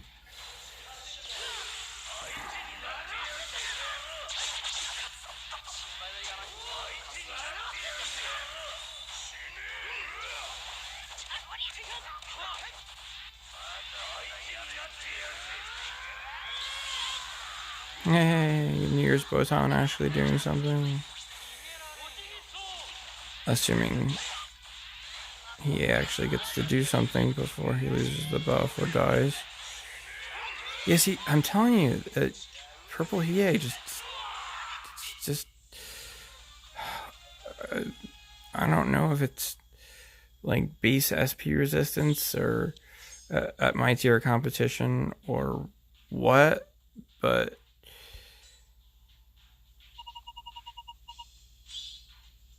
I don't know why that says new record. Oh, new record for this tournament. I was like, because I've been in first plenty of times. Didn't finish there because I've been yet. I have had the worst luck with these. I have yet to be able to play on the last day or two for any of them, and that's the most important time. Pretty much anybody can get. Okay, not anybody, but anybody that's got a legit team can get top 500. If they play smart and heavy on the last day. Oh, and I can show you a little trick too. Unlike regular PvP, it doesn't lock you into your opponent choices. So if you go out, I mean, as you get towards the top, you kind of become locked into your opponent choices because there's only so many people the game's willing to pair you with.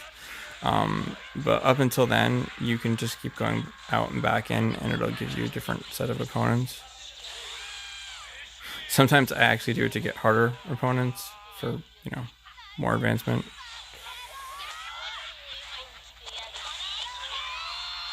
Rising could easily end our day here, although Yoko hasn't responded yet. See, told you. But now it's going to be his guard. Or no, we got a Reds. All right, they should take care of them before he goes again. There we go.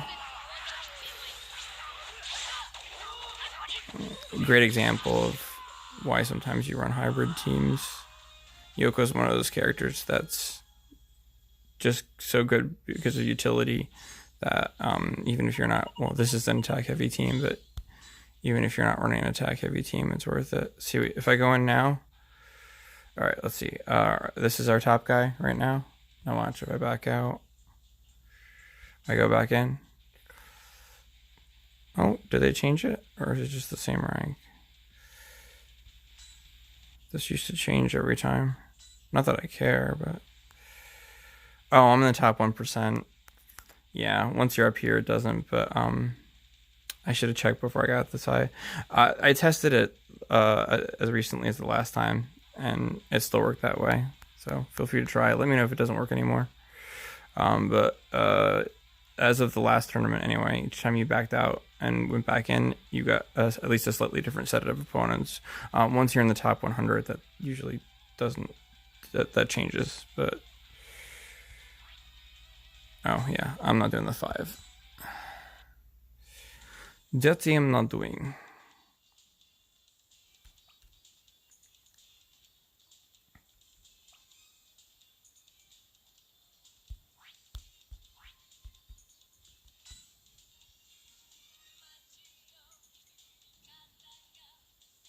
Obviously, I still have some other things to do, but I mean, everybody's so quiet. Is there anything specific? Do people have any questions, comments, concerns, suggestions?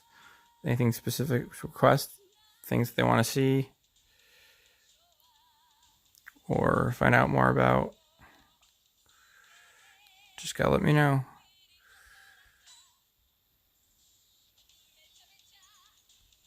Oh, we didn't do those 3-star. Did we? No, we didn't do the 3-star tickets yet. I don't think we did. Oh, and if for whatever reason anyone didn't know, the 2 different orb totals is premium orbs and earned orbs. I call them premium, paid for orbs. Premium is easier to say. All right, we got almost 40. Let's see if we can make some. Oh, that's right, and we got other ones to redeem too. And like I said, there's a little bit of recycling that you can do, because then you can sell these character souls. I mean, you can only keep it going for a little bit because obviously there's significant diminishing returns, but you can cycle a few times. Oh, there was at least 1 or 2 new 4-stars in that one.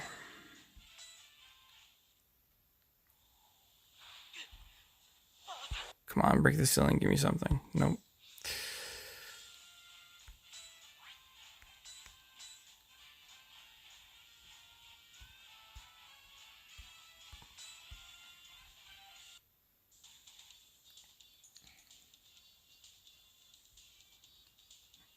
And if any of you out there from back in the day, when I was a lot more useful than I currently am, are feeling particularly appreciative, you all know how much I love Hiei, so I could really use some help maxing him out, especially sooner rather than later.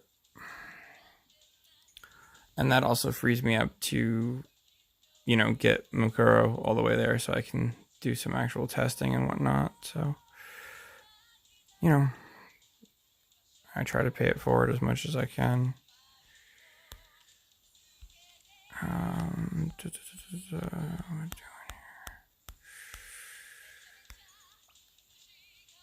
Oh, let me make sure there's no other yin characters that are season exclusive that I need to power up still.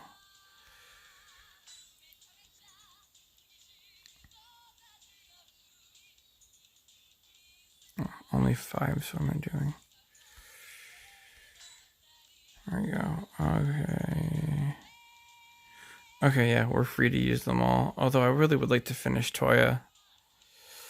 Ooh, how much do I need to finish him? It's probably all of it. Yeah, fuck that. His stats aren't the best, but his first skill is a crit increaser, so... Alright, see, this is where the universal mats come into play. Although, of course, I'm not taking my own advice here. See, I'm already ahead compared to Hiei, so I shouldn't spend them yet, because there's a chance that I max her out and I'm still pulling for Hiei. So, again, always do that last. Everybody's being so quiet. I'll do another orb pack's worth of summons if people are interested. Just Holler at me.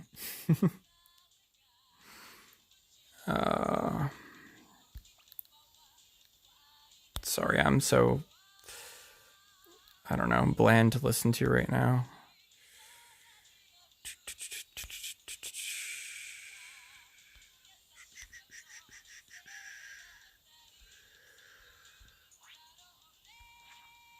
Yeah. See, that's like 6.5 right there.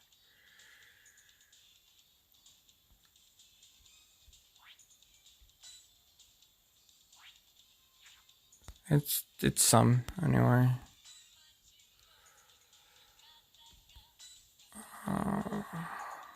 PvP.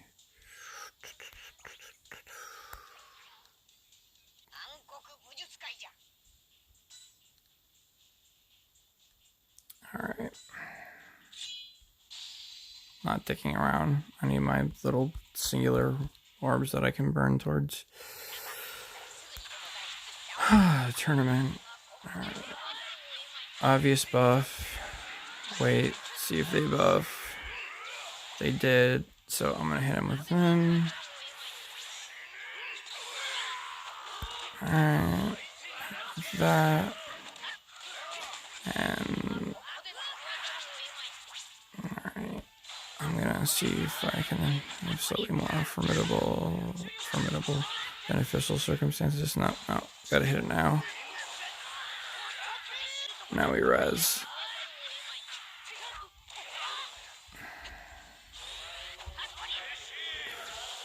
If Hiei wasn't at full, I wouldn't have resed there. Because you don't want to res your one guy and then have your other one in the same lane that would have got picked up to go back down. Yeah, see, having him bounce back like that is really helpful. And once we got the back line exposed, I'm going to hit him with, I was going to hit him with Crowbar again. Yeah, we're probably screwed.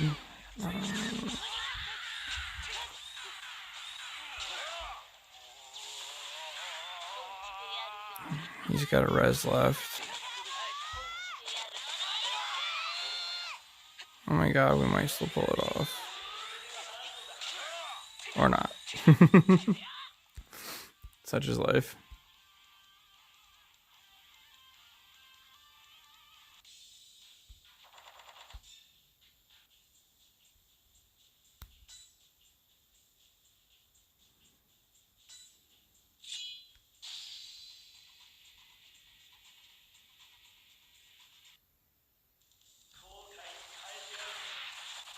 It's huge in Japan. It's just because there's no global release, it doesn't get a lot of attention. It was also really, they released it way too soon. It was like playing an alpha game, both as far as how functional things were and just how incomplete they were. It was like playing like 25% of a game to start. I mean, I love the game, and it's great now. Not that there still aren't plenty of things I would change or work on, but it almost bears no resemblance to the game it was on release, and it was embarrassing because it was in all like really obvious ways, like things that clearly needed to be changed or included.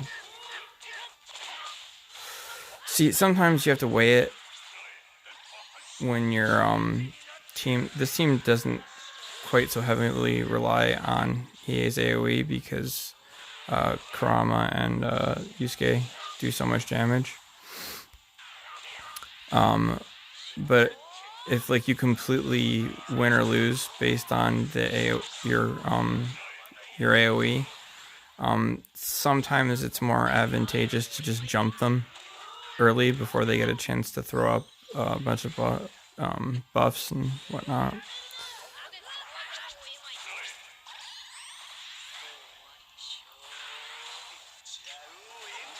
See.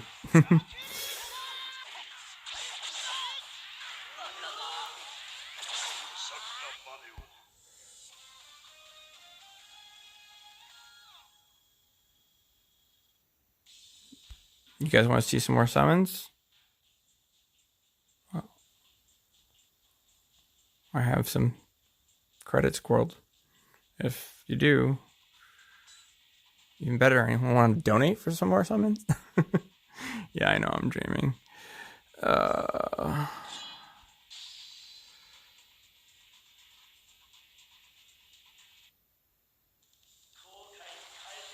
Hey, no worries, Wookie. It's all good.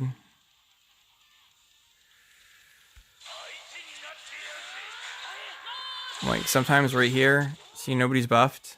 Sometimes it's better to just jump right in before they get a chance, because it's going to put a lot more hurt on. You just have to weigh it out. It depends on the character and the circumstances.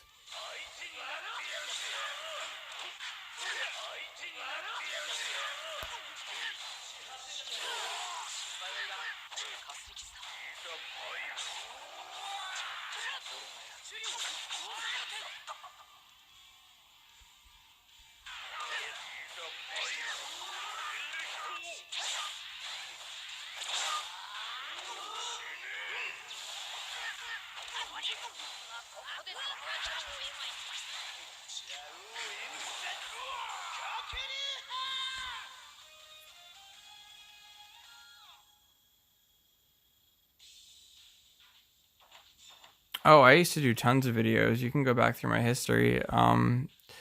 It's just been a combination of my health and my life being in such a slide and not having. I mean, I used to have a partner, multiple sponsors, and more tricks I could pull out of my sleeves as far as resources.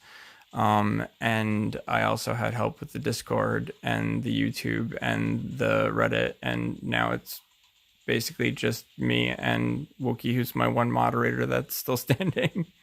So yeah, but I was doing pretty okay today. And we've been talking a lot on the Discord, and some people wanted me to stream, and I felt like and was able to do it. So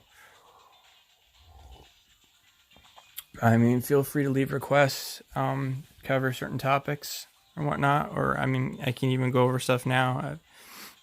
If you had a question about something, did a tutorial on something, so on and so forth. That's why I always do live streams. The floor is always open.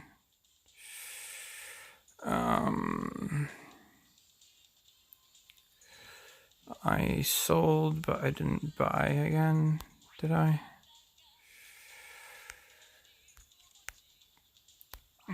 Oh, 5 more. And then this will probably give us enough, like 1, if that.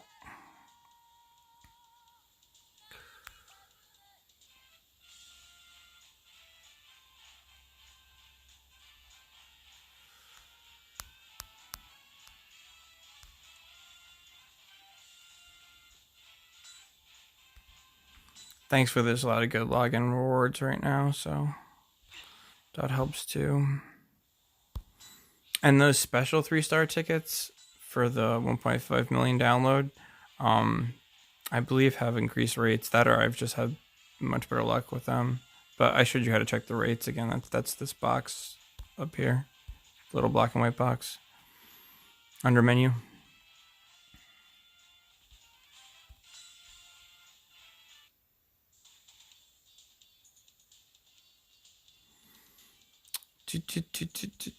All right, let's do some hopefully pro level mansion here.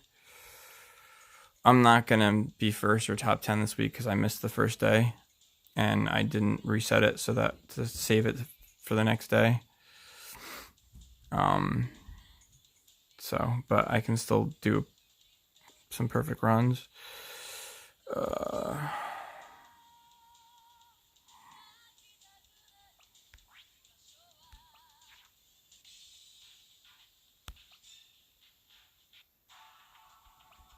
I already started this one. Okay, all red team. Oh, what a quinky dink. Oh, that's right. I have an all green team. I was about to say, I'm already set up. No, I'm not. That's the wrong direction. All right, we want blue and red guys. So obviously, he is going to be the one that gets the job done. We want his attack to be as high as possible. Bugga. Ryzen's a perfectly accessible attack character. In fact, he can be the leader.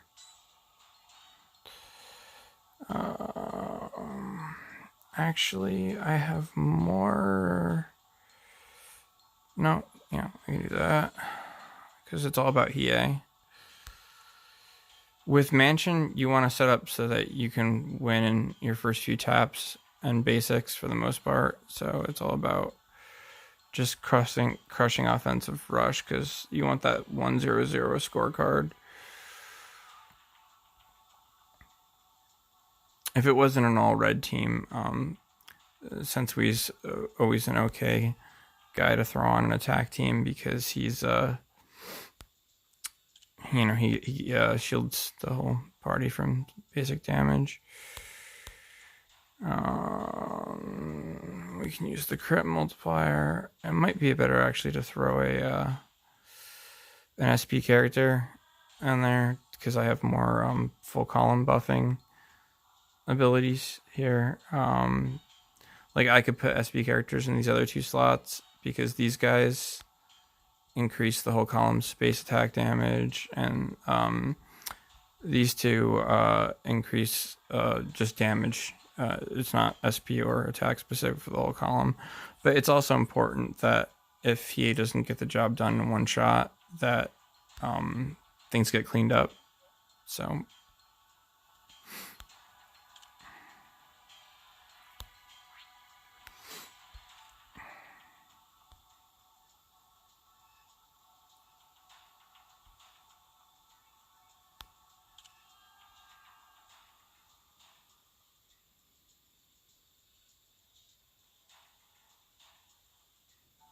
and you want to always have a buffer, and for the most part, unless you're stuck with one team, you just want to buff full screen AoE and then either know that you've got enough basic attacks to quickly enough finish the stragglers, or have another full screen AoE that's at an advantage, or at least not at a disadvantage.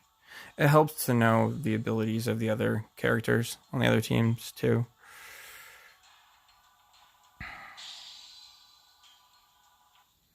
Let's see. Now we're gonna jump right in. I'm gonna buff with Ryzen because he buffs the whole team's attack.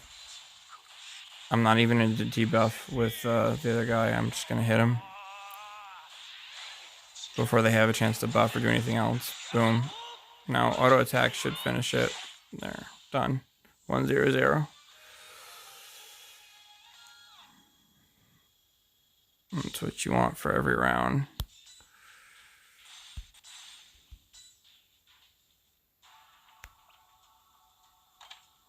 And even though we can farm most, if not all, of the level breaking components at this point. So, how to use the accessories? Sure. I mean, like a full-blown tutorial. I did say I was going to talk about tools a bit. Or do you have some specific questions? I mean, it's pretty in-depth, but I can give an overview at least. And then if you have more questions, I can follow up with it. All right. Okay. Blue. So green and purple for the most part. But you also have to remember that purple is going to be weak, so you want to get the jump. All right, I think I see the team here.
See, I did that because he's only going to help with basic attacks because the other two characters are SP, and he increases the attack of the column, attack damage. But she increases crit, which helps all types of attacks, basic, SP, or attack. Special, doesn't matter. Mixing types, but yeah, you know what I mean. Helps with specials, helps with basic attacks. Doesn't matter whether they're attack based or SP based.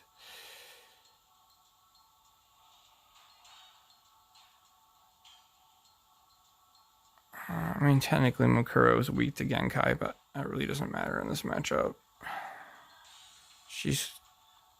The match isn't going to go beyond her immunity phase, and she's got the help of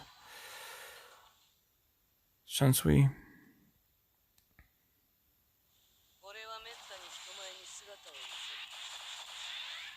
Okay, again. And now with Hiei particularly, his self buff is more powerful than any other full team SP buff. So you're going to just do that and then bang. You want to get in there before they have time to buff or debuff or do anything stupid. Oof, less damage than I was hoping. We can still salvage this. Alright, that'll take out both of them. And this is why I pumped the auto attacks. Or the basic attacks. If I didn't know that was going to work out, I also could use Sunsui's full screen. Sunsui's.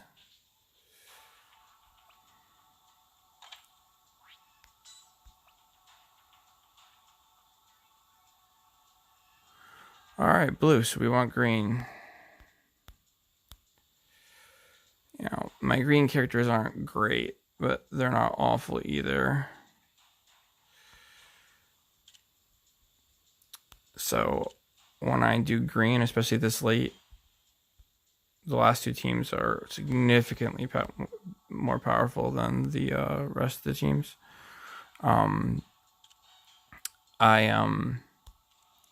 I just run 3 full screeners just to be sure. Buff the fuck out of them.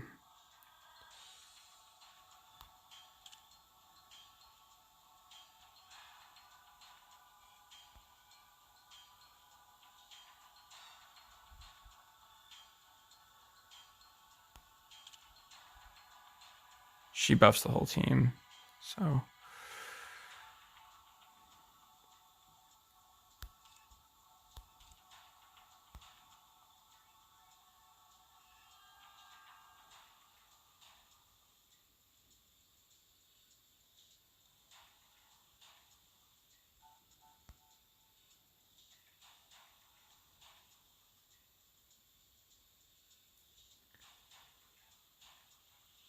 These guys are a little weaker, so I might open with the silence.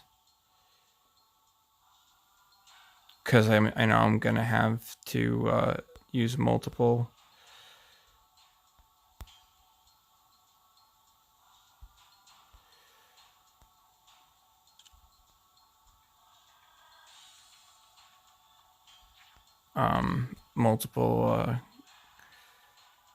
Brain.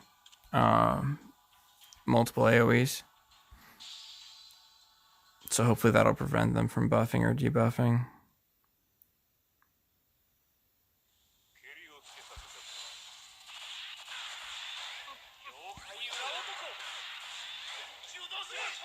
And I'm not currently running a buff character, so I'm just gonna go through the full screen attacks in order as quickly as I can, and then clean up stragglers with the best attacks I have left.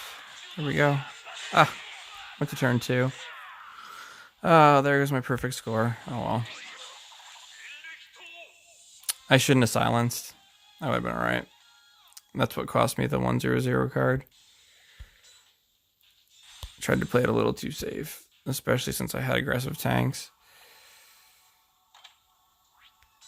Aggressive because of the supports I put on them. Okay, we got a mix here, so Ryzen's are just most powerful all-purpose AoE here.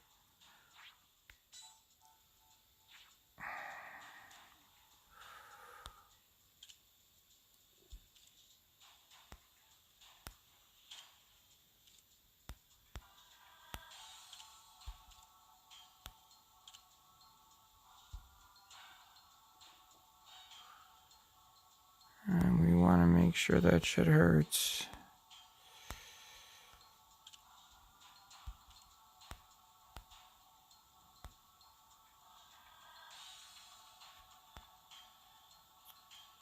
Yeah. What cost me the last round was using that silence, or not throwing a buffer. Instead of running 3 green characters, I could have ran like yellow Yusuke and had the full team SP buff.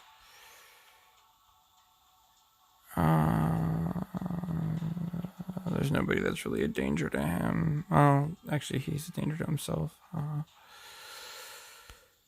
do that. Probably that.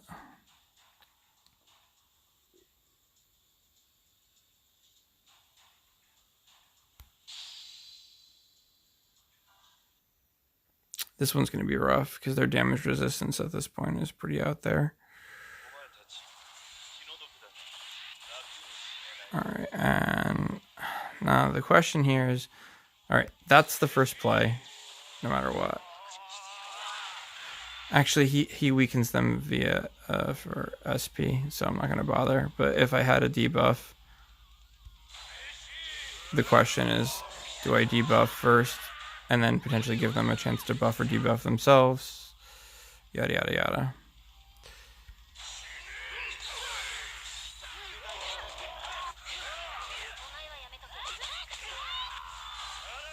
Ugh, I let it go to 2 again. Sorry, guys. Not a great night.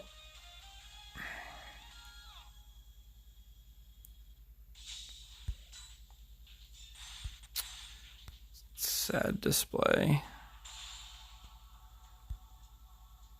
Alright. I need to freaking do a better job. For anyone that doesn't understand what just happened there, I reset yesterday's and had I just did the first match for the daily and left it. So when today's came along, it gave me back the reset.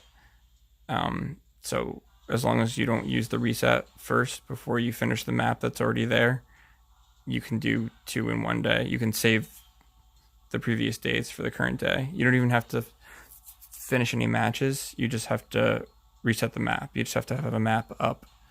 And you'll always be able to tell the difference, because if you don't have a map up and you've got a refresh that you can use, there'll be the exclamation point, like, needs attention on it. If you have a map open but not completed, you'll have the kanji in the corner here.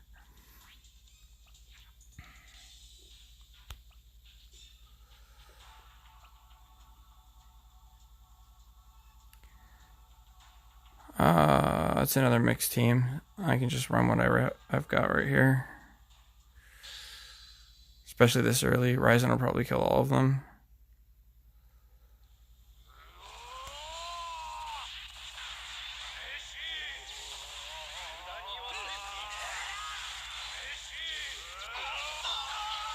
Close enough. Oh, they're gonna make me. He's green, he's yellow. Probably our best bet. There we go. There's the card we want.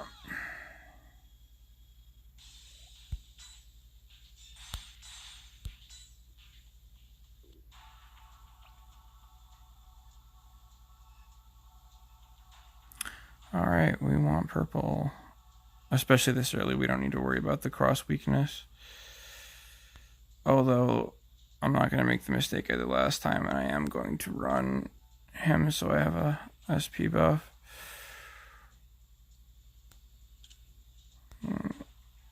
he's a good cleanup character, and he auto attacks like a monster.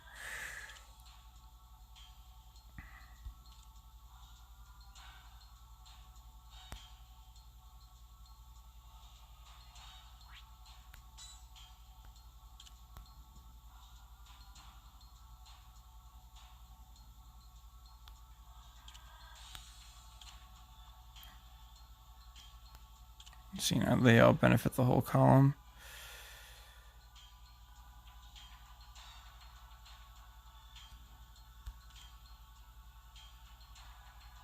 And having her here will debuff them if they smack at least him with a special, or he's included in it. We want to use Yusuke because he has a better buff for a leader. Okay. And again, oh, I didn't need to use Yusuke because Hiei has his own buff, but that's fine. This is a good setup anyway. I'm going to use Hiei's because it's much more, it's like 80% SP versus 25. No problem. And just do that for cleanup. There we go.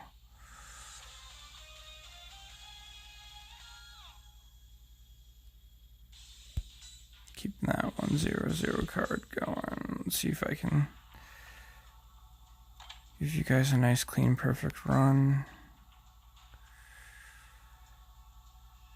Okay, we got a mix again. And these guys have already taken damage, so... blue is safe, right? Yeah. Oh, there's a 2-star green, but... which actually... when you get up there, even the 2 stars do an insane amount of damage on this difficulty, but this early, we're fine.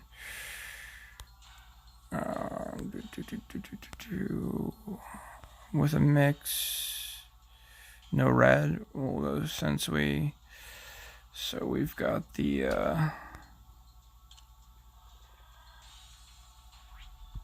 there a difference between theirs? 15 and 10, 15, 10, yeah, it's the same. Whatever.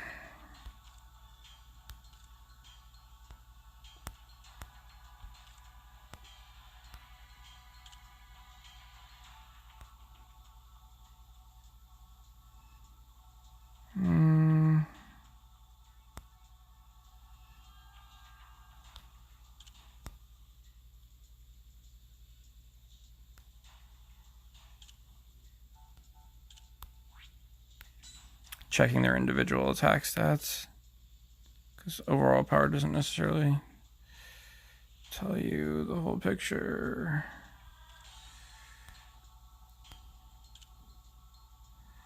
Yeah, I'm happy with that.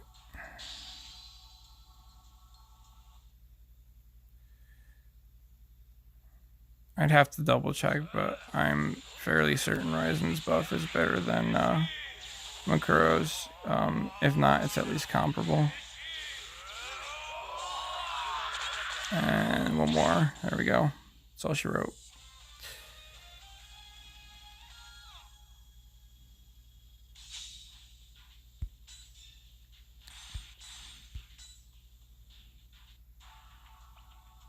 Alright, let's not muck these ones up.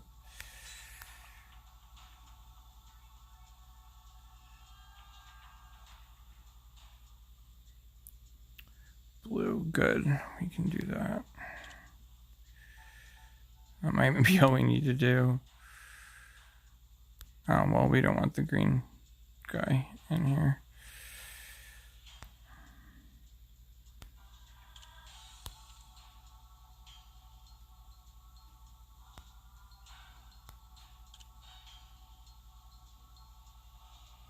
This slate, I want to focus more on making my main AoE or just have as much punch as possible, so we don't risk that it ticking over to the second turn.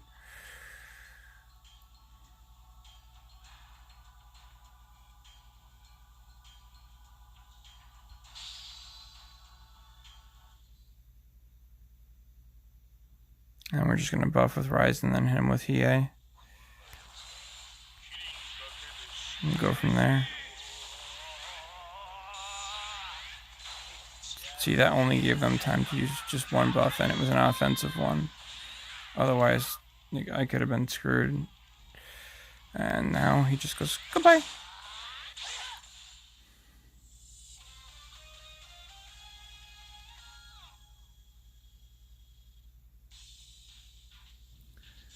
Now, Fukan, were you specifically asking about the free accessory this gave us? It's a belt. It's a defensive item. Use it in the middle 2 slots on a character. It's already triple S, so you don't have to rank it up. It already comes with the arguably the ideal attribute roll on it, which is defense. So you really don't want to fuse it with anything else that doesn't have a defense roll, so you can just keep ranking up the same one since it's a good one. And then other than that, you just max the level out by feeding level increasing items to it and then slap it on a character. But a fully farmed item is going to crush it to death. It's like double the stats. But until you have all fully farmed items, it's great. And then once you do for your mains, it's still good for your links. I actually covered the belt specifically earlier in the video. When I'm done, you can go back and check that out.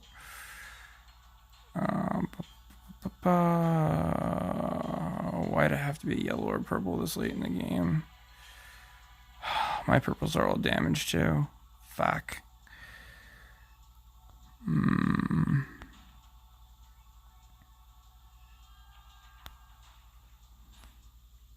Might have to...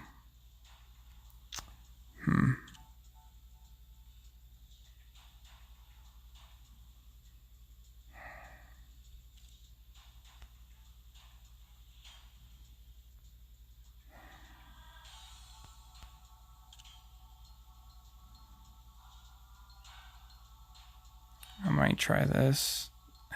It's gonna tick over though. Maybe not. I just buff the crap out of everything.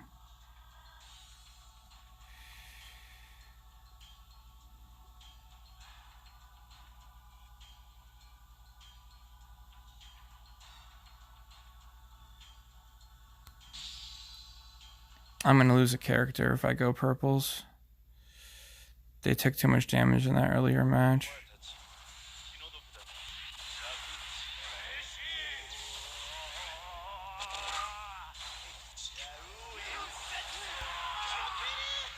I think we got it. Yep. There we go.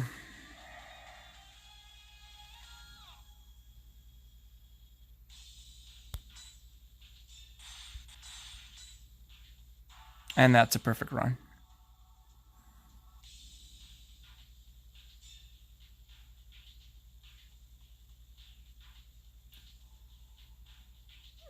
Fukan, you still haven't hollered back at me about the accessories and what specifically you want to go over. I mean, you see me doing a lot of accessory work at the beginning of the video, and I specifically covered the new item if that's what your question pertains to.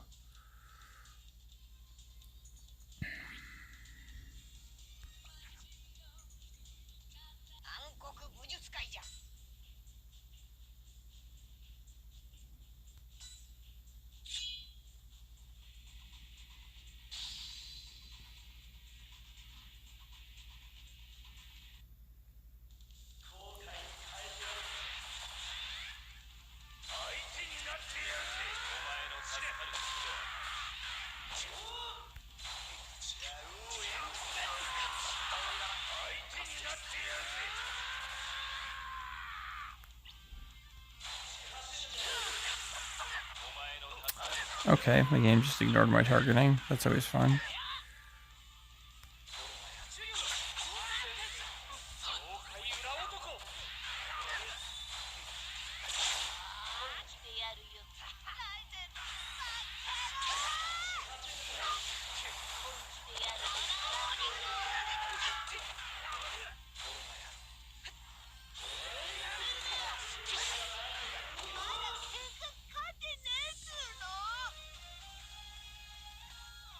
Yeah, I guess not grumpy. It's all good.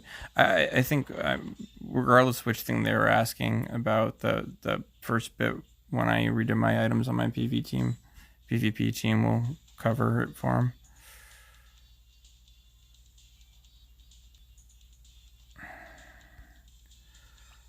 I'm not going to spend them yet, I don't think, but let's see how far we can take EA with the universal mats. Unfortunately, I didn't have a whole lot going in.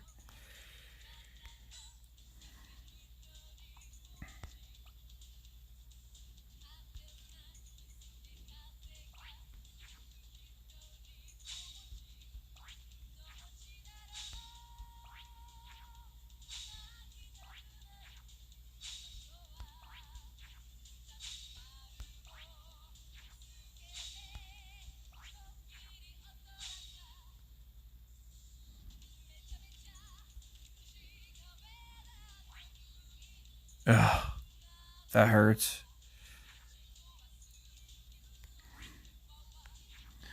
Oh, I only get him to C. Alright.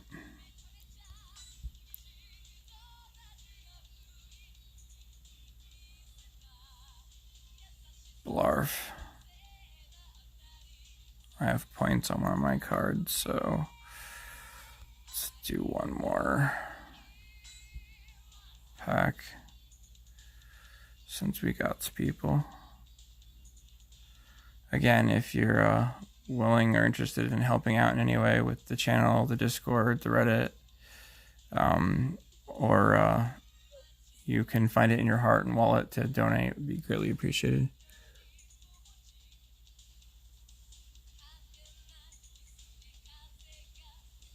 Participants in the video? Yeah, on YouTube, you mean?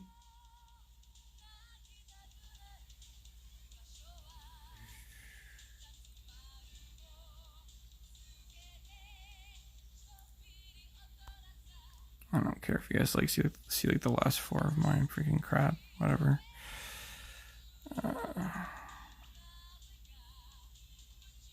Actually, I'm pretty sure there's no packs. Unfortunately, I'm just shy of my 30-day ones expiring or completing. They're both the same. Yeah.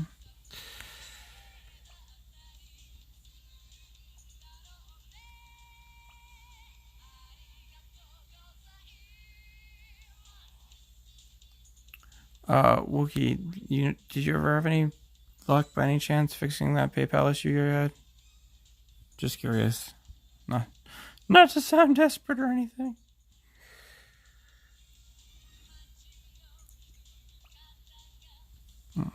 Check packs first, dum-dum. Oh, that's gonna remove the sun. Oh, yeah, no.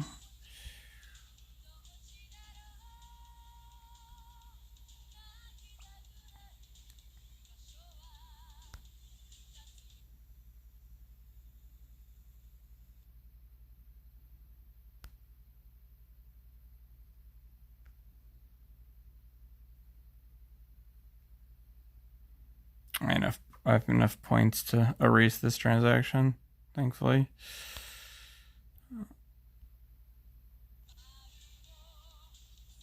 Unfortunately, there's a lot less I can do in the way of tricks and stretching resources and whatnot with Maji versus BBS.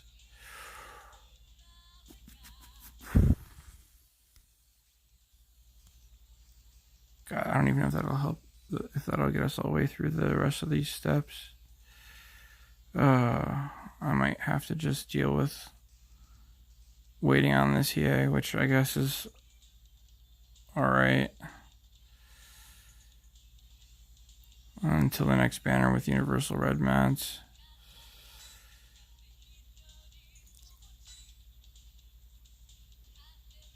Because it's going to take me a bit to get, I have to wait for the EA event to come back anyway to get its skills in check. Oh, still pisses me off. Oh well. And there's a decent chance we get a new Yusuke this EOM.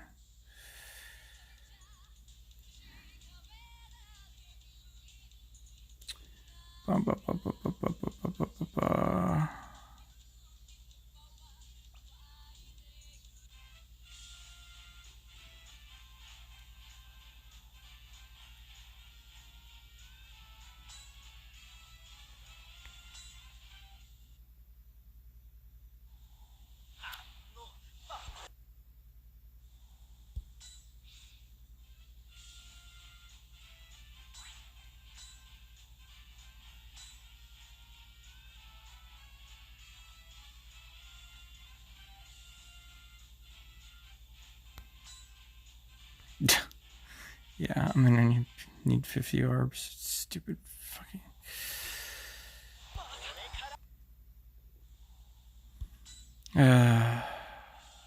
Already have him finished. Oh, got some more souls for the new 4-star. One of the new 4-stars. That's something.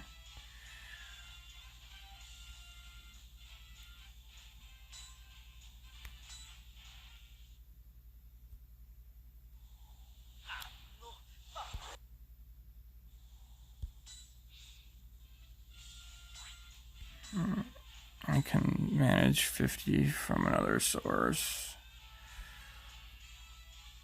Ugh, I'm gonna have to figure out a way to do my 5 orb summons tomorrow.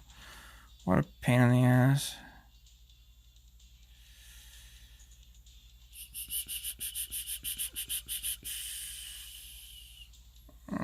We'll do that.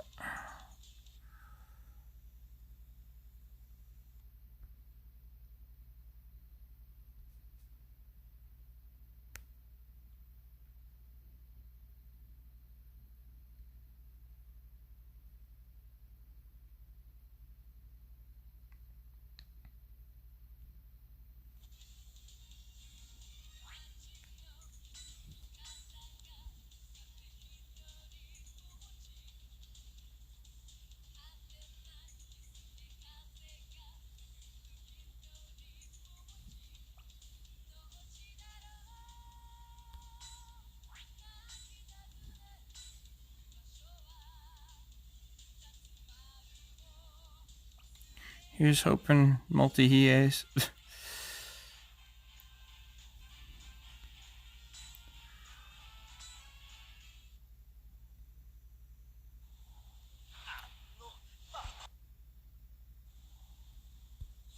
Well, at least we got one more. It's going to be a long, hard road out of hell.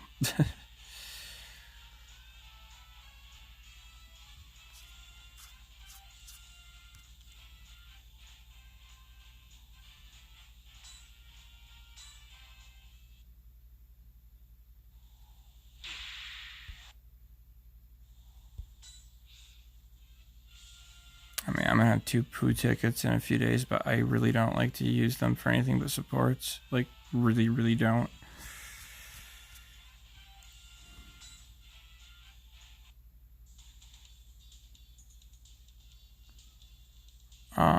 I guess this is me winding down.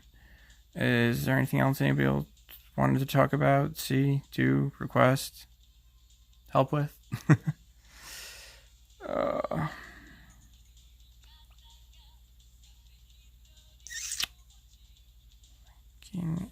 And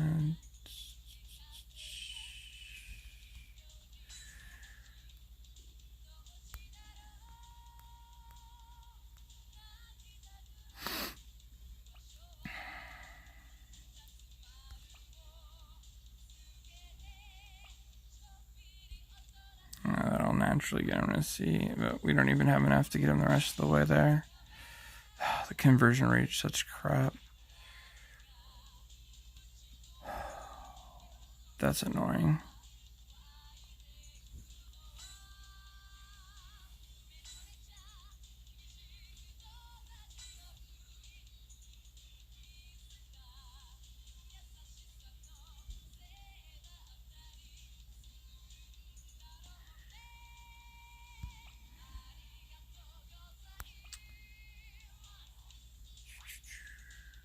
Just giving people time to make comments, ask questions, make requests,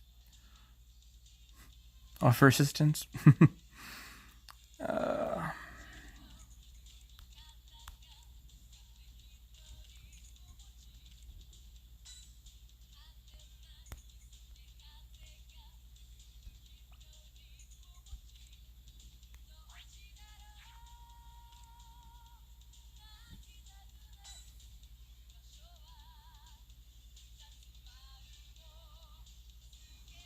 Farming demon souls, sure. I mean, it takes a ridiculous amount of time and or stamina. So, like Wookie was saying earlier on the Discord, it's ideal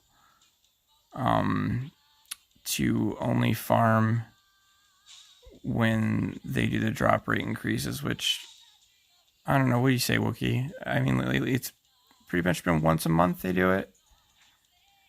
And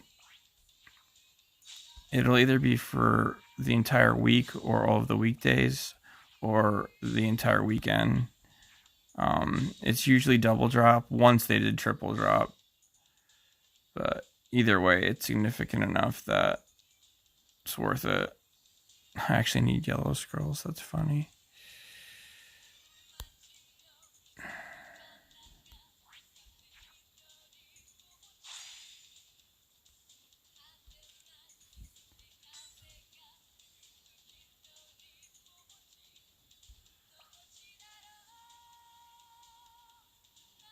And if people are interested in donating, but they're looking for, some wrong button. Thankfully, that was 4-star materials. Oh, that's right. I can use those.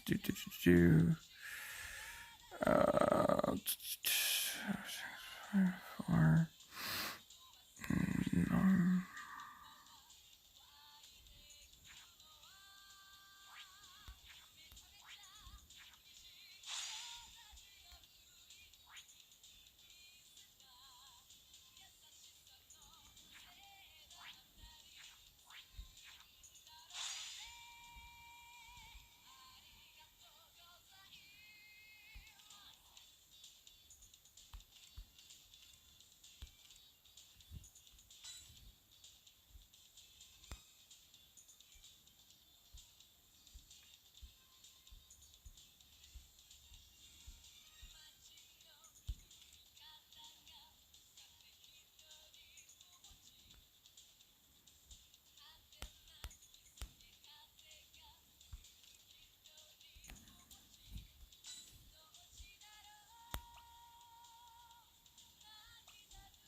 Oh, the orbs from PvP and the tournament will help a bit.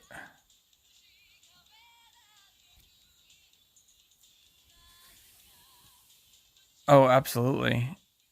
That's how you break through walls. One of the ways, anyway. Like I said, it's the all-power team buff and tools are, and properly using your links are how you make up the difference and overcome those humps, those walls.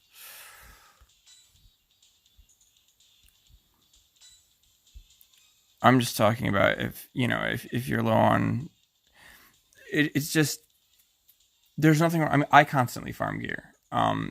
Nothing wrong with that. You just got to be smart and optimal about it, and you just don't want to ever have farming gear cost you finishing an event that like gives you items in the shop that you can't otherwise farm.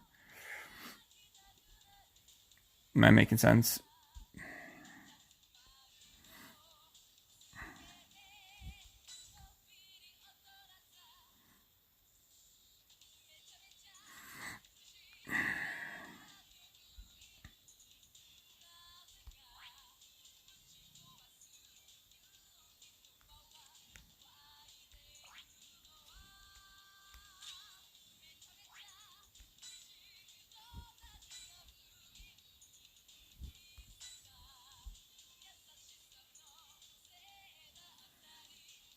Who's your best AoE damage dealer?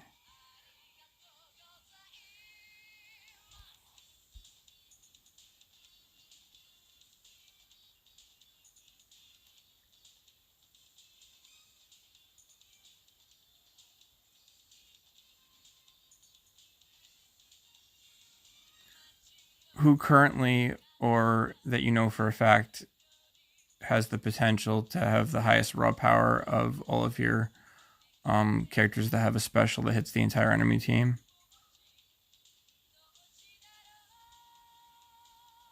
Okay. Make sure all your characters are unlinked. Go to your character screen. Sort like this. all power, and descending. Okay. And then go to the first one that has an AoE special. In my case, it would be Hiei. Obviously, mine are thrown off because they're geared and linked, so make sure you're looking at them without gear or links.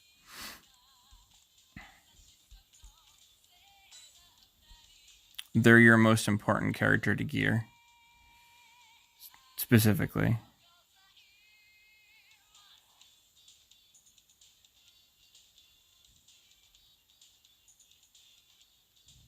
Alright, well then I go for the new one, because the new one has a higher raw potential cap, and you're more likely to get more copies of the new or universal materials for him, because the banner's still up.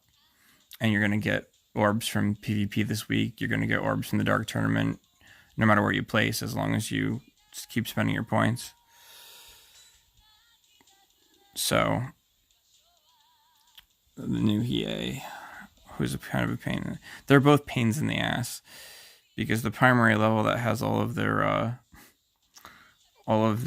character bonus stuff is the Team Urameshi level, but the set bonus for that up until the third piece is all just SP and their attack units. Let me a second to think here. The new ones that are good for them are the Dark Tournament. I think the cable and the tape are attack leaning. Hold on.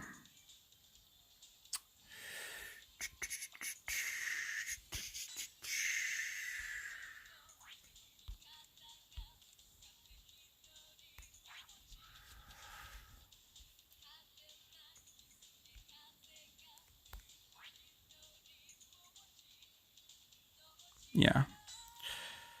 Okay. You want the tape here. This comes from Shunsui's level.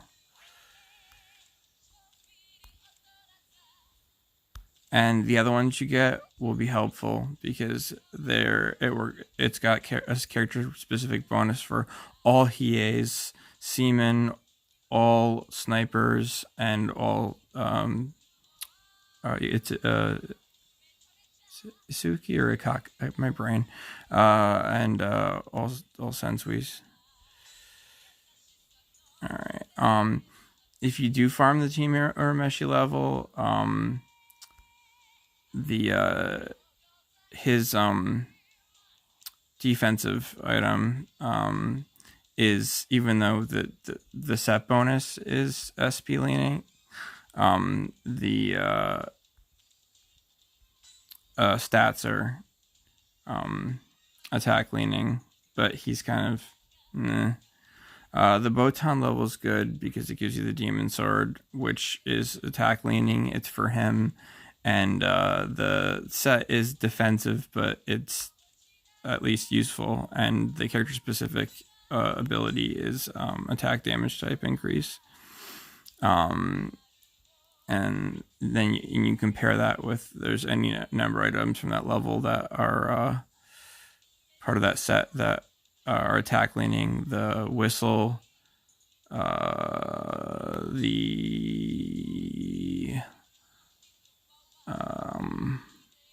watch is pretty much even. Anyway, so oh yeah, and I wanted to look at the cables. Wrong button.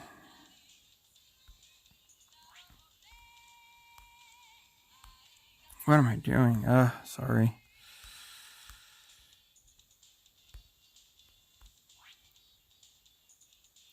Yeah, the cable's at least slightly attack leaning too, and it's a defensive item. Okay, that's the announcer girls stage. Okay, so,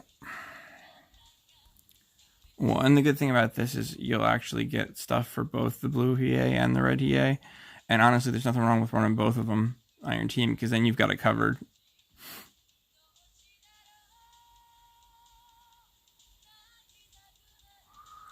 But don't, like, you can gear both of them at the same time, like once you find the ideal drops, but only work on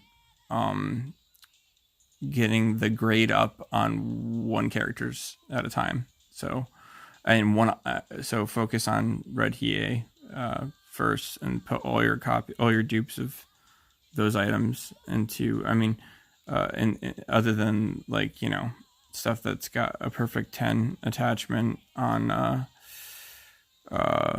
that's blue for your other Hiei. Attachment bonuses are the thing that you can't change. So that's, that and the color. So that's what you want to be looking at when you decide what to invest in. In the meantime, you just pick the best one you have and throw the rest of them into that, because you don't lose any progress when you feed an item into another item. As far as dupes towards grade go, you don't lose any progress. So just make sure that you level up the item that you're feeding the other one to first, so it can actually accept the full amount. So if I were to, like, take like one of those triple S purple Hiei swords I had and feed it into a fresh max rarity red one, it would go all the way to triple S. So you don't have to wait for the perfect item to start combining them. And besides, if you don't start consolidating them, your inventory will really quickly become full. Believe it or not. And it'll start putting your items in the claim section, the price section. Okay. So this is the level that you want for the tape, I believe. No? Okay. I thought that was, because it's the, must be Quema's level then.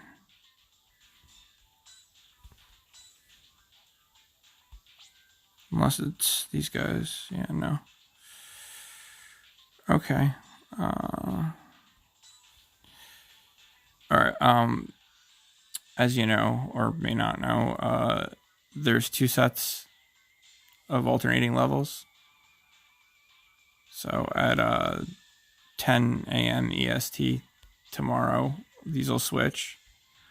And this stage here will be Koema's level, and this stage here will be the announcer girl's level.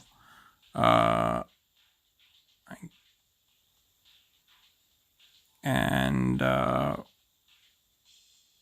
hold on, I screenshotted the other day the set because somebody had a question and there was a bit of misinformation.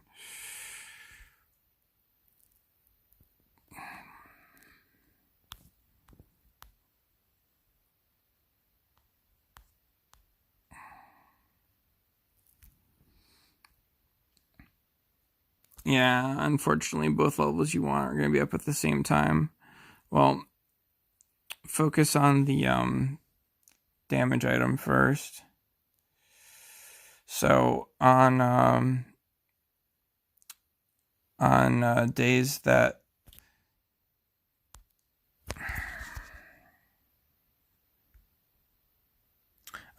these 2 levels are up, go after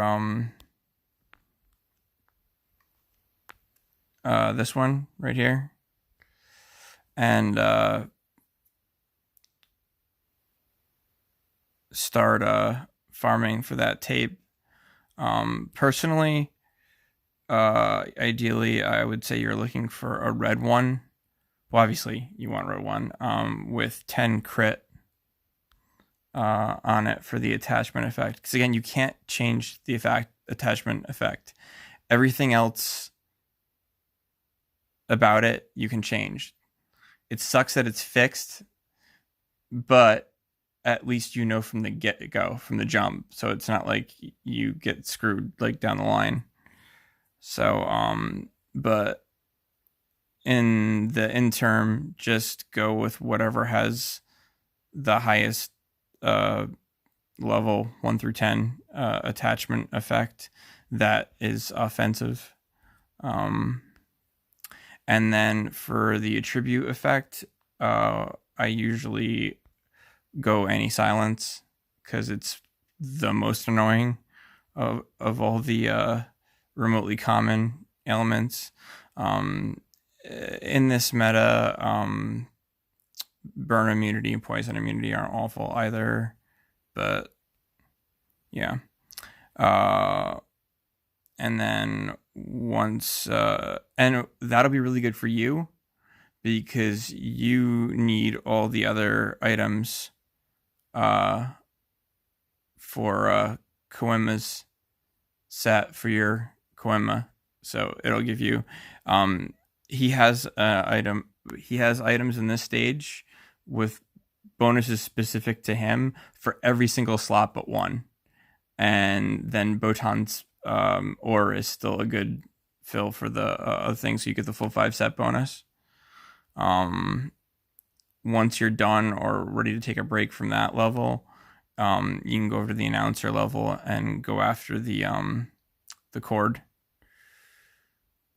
the microphone, the cable. Actually, I believe it's the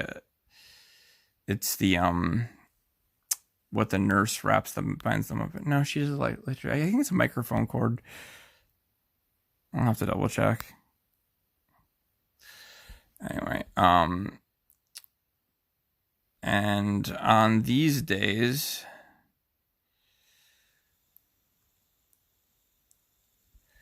what you want to go after is over here.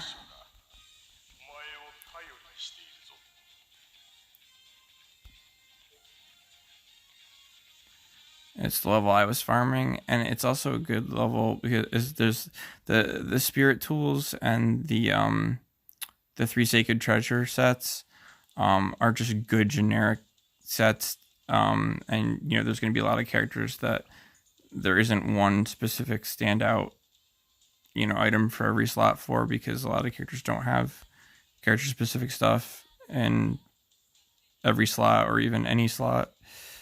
And even if they do, that's not always the best way to go about it.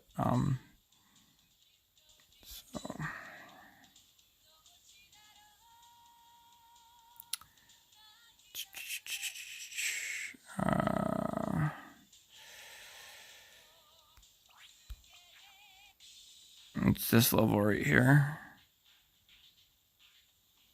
And it's well worth it to do the higher difficulty ones. You want to do the highest one you can. So even if you're forsaking XP, I would just look at the enemies and try to build a team that's optimized to auto farm the level. And you probably won't be able to do the final one, but try to at least get up here. Do this one. So the final one is great though, because you can actually get 2 stars to start with as drops instead of them all being 1 stars. The initial item you'll be after is this right here. And it's just sword. As you can see, it's attack leaning. All right, the set isn't offensive ostensively, but it's more defense doesn't hurt. They have to be allowed to do the damage, but the character specific bonus is. So and you're already going to have the tape, so that's going to be taking up a slot on you. So I think the whistle, not like you get to choose what drops, but the whistle will be your other priority, and those are your 2 items. Now you're going to want to put attack up on 1. Attack damage type up on 1. And that's what you're going to want for both its attribute and its attachment effect. I recommend the sword because it also has an attack type effect for the character, so it's just nice and clean, easy to remember, fully optimized. And then for the whistle, especially because it's more universal, you want special damage up for both the attachment and attribute effect. You can have the same attachment and attribute type bonus on one item. It's just not the same. You can't have multiple items with the same bonus from the same thing.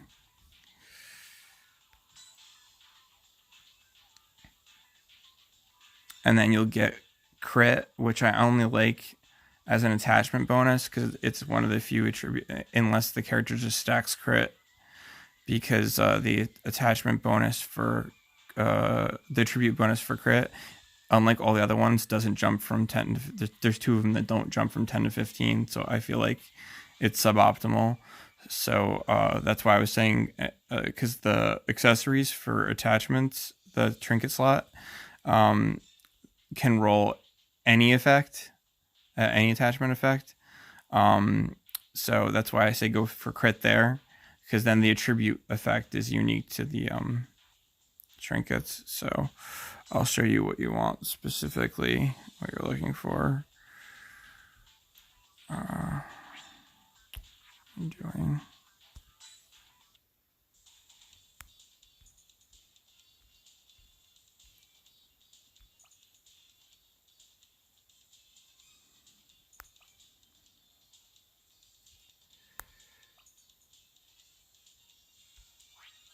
Okay, this effect right here, that's crit. Okay, this right here is the attachment effect. This is fixed. It's that and the attribute are fixed upon drop. So you're looking for a red tape with crit at a rank of 10. You can't change this rank. It is whatever it is when it drops.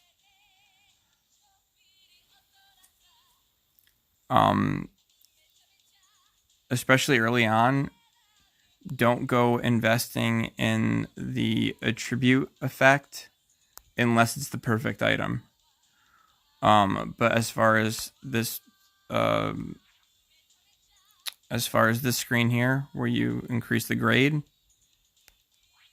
feel free to consolidate into whatever the best red one you have on any given day is, because as soon as you get a better one, you can just shove that red one into the new red one, and it'll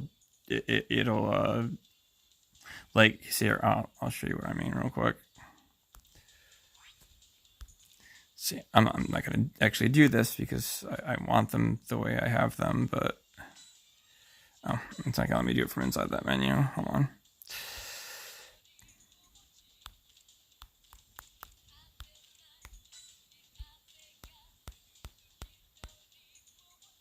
Oh, I hit the wrong freaking. Okay. See.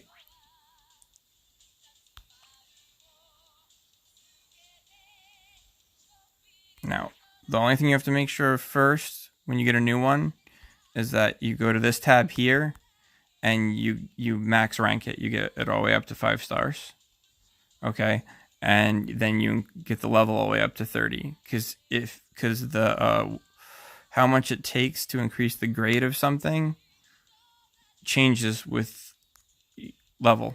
Okay, and you need to be at max to get a true SSS. Like, you can get a SSS at like rank 1, but that'll equate to like, I don't even know, C or something like that once you max the rarity out. Okay, see, now if I were to put this tape, see it's G right now, watch, boom, see, it's a common misconception that it's wasted. Oh, and combining them before you level up, you also don't lose any progress.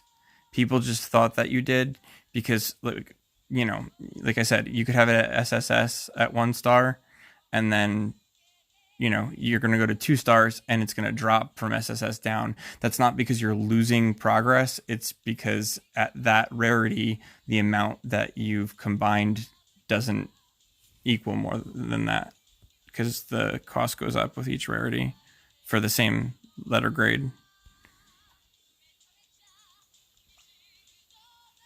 I hope that makes sense.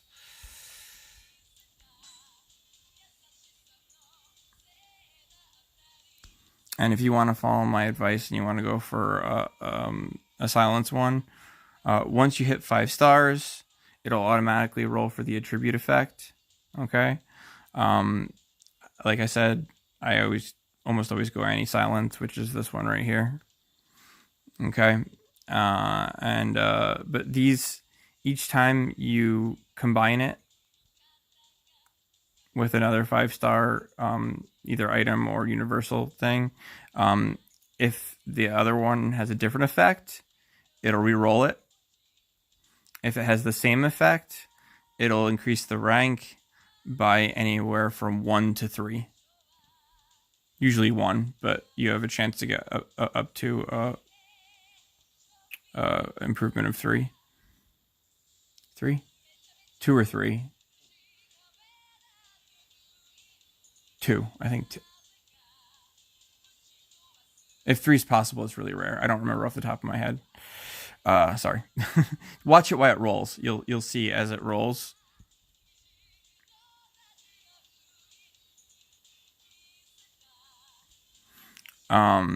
Yeah, well, silence can really F you, and there's a lot of characters that, and there's a decent amount of characters that have it, and the ones that do are either like roll column or hold. They're almost all AoEers. So.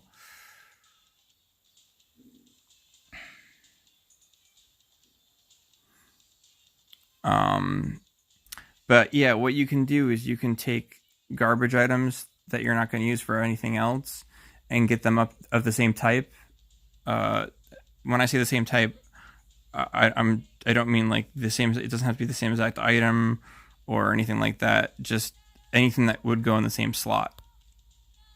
So any other trinket, and just roll garbage ones. And when you get ones that have silence, combine them with that. Once you have a silence roll on it, combine them with that, and instead of re-rolling it, it'll just increase the silence rank. And if you have trouble with the kanji, like I was showing before, if you're on the other screen, hold on, let me just fix this. Okay, there we go. This toggle is super helpful because most people know the abilities by the icons, not the kanji. All right, so this shows you.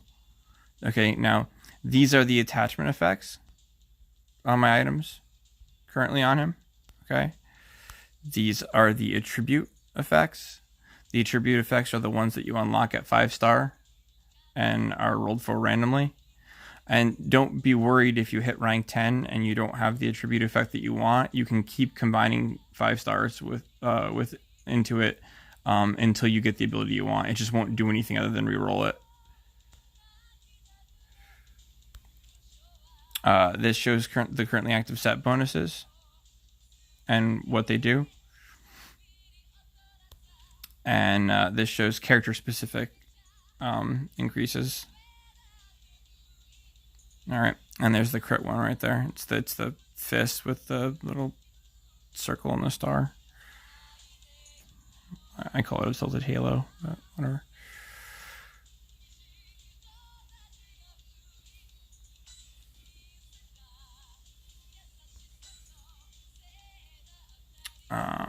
Let's see if I can find something to show you with.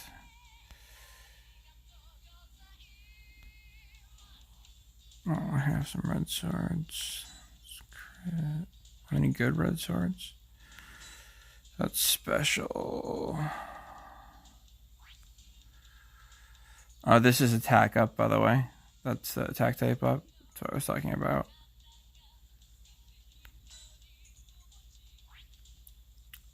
But for the attachment effect, don't go attack type up. Go attack stat up, because that will help more. Attack stat up is not an option for the attachment effect.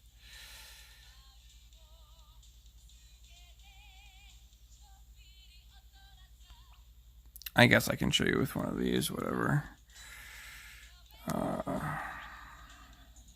the best one I have right now. So pretend this is what you got. You're like, okay, it's red. It's only rank 5, but it's the best one I got. All right. Come over here, and they made it a lot easier. This button on the bottom right here will automatically fill out the whole thing for you to bring it to the next rarity. Okay. And then just hit the yellow button. Okay, see, now it's 3 stars. Now it's 4 stars. Now it's 5 stars. Okay, now as soon as it hits 5-star, it's going to roll for the effect. That's SP type damage. We don't want that. Alright, so let's see. Now, before we can do anything else, we have to max its level out. So now we're going to take it all the way to 30.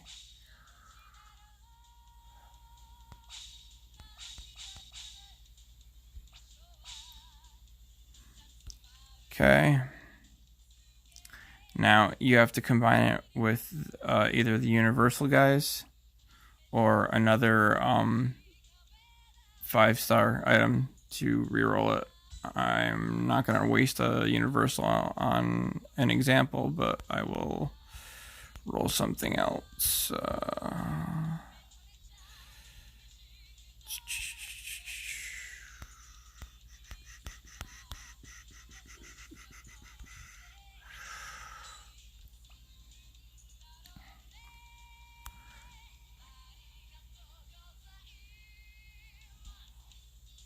Now, you don't need to level the one that you're going to use for the combine. It just needs to be 5-star rarity.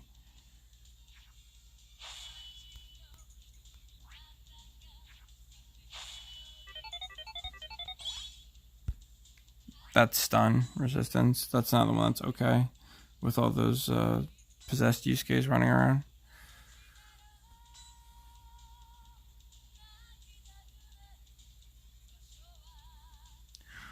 The only restriction is you can't combine the same item.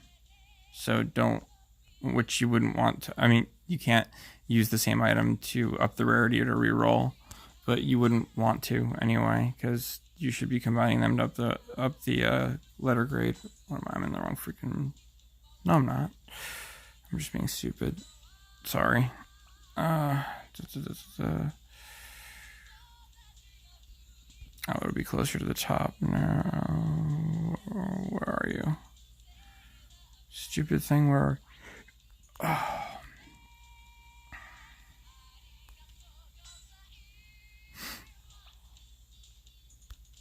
Okay. See, now if we scroll around, alright, see, there's the one I just made right there. So select that.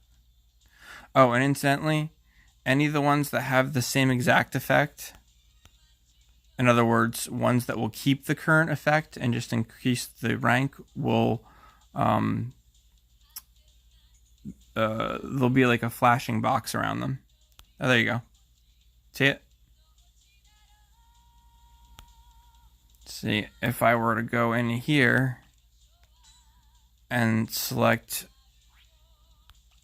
this to combine it, you see? It shows the same ability and it's just going to rank it up. So once you get the one you want, just up other trash items of the same type. So another weapon to 5 stars and till you get the same one and then combine that one.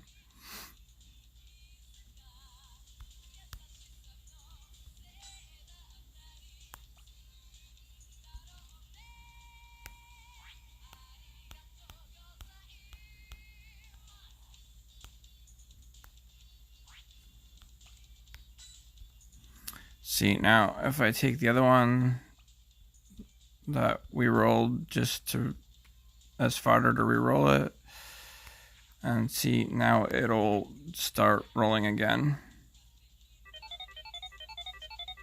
And it'll increase the rank and change it. So there's crit. Not bad, not great. I really don't recommend playing with this until you have the ideal base item. because you will waste a ton of resources. Combining is fine. All right, getting one that's at least decent to level 5, so you can get it all the way to SSS. Fine, but as long as the attribute effect you roll isn't dead, just leave it until you have your perfect base one. Then worry about getting the ideal on it.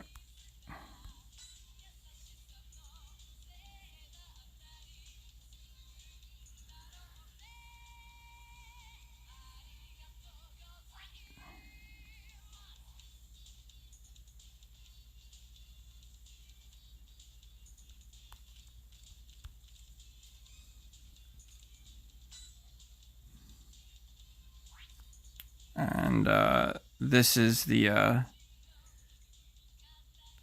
wait, it's not. Do I have one that I've done yet?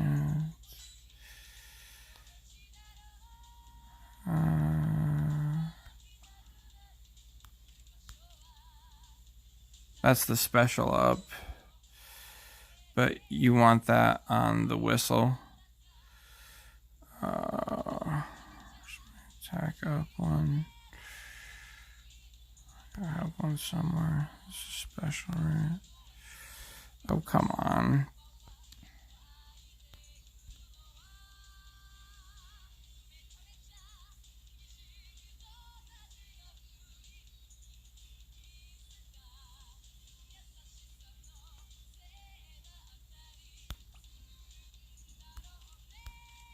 There we go. This is the attribute effect that you want on the sword. That's attack stat up 15%, which is better because you're increasing the raw stat, which everything is based on. So it's going to apply to more things, and it's going to give you a bigger boost than just the attack damage up.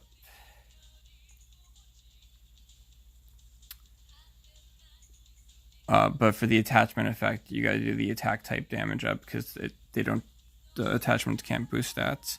They're all in the pin. All the effects are in the pin that I have in the channel, the Demon Tools channel. So.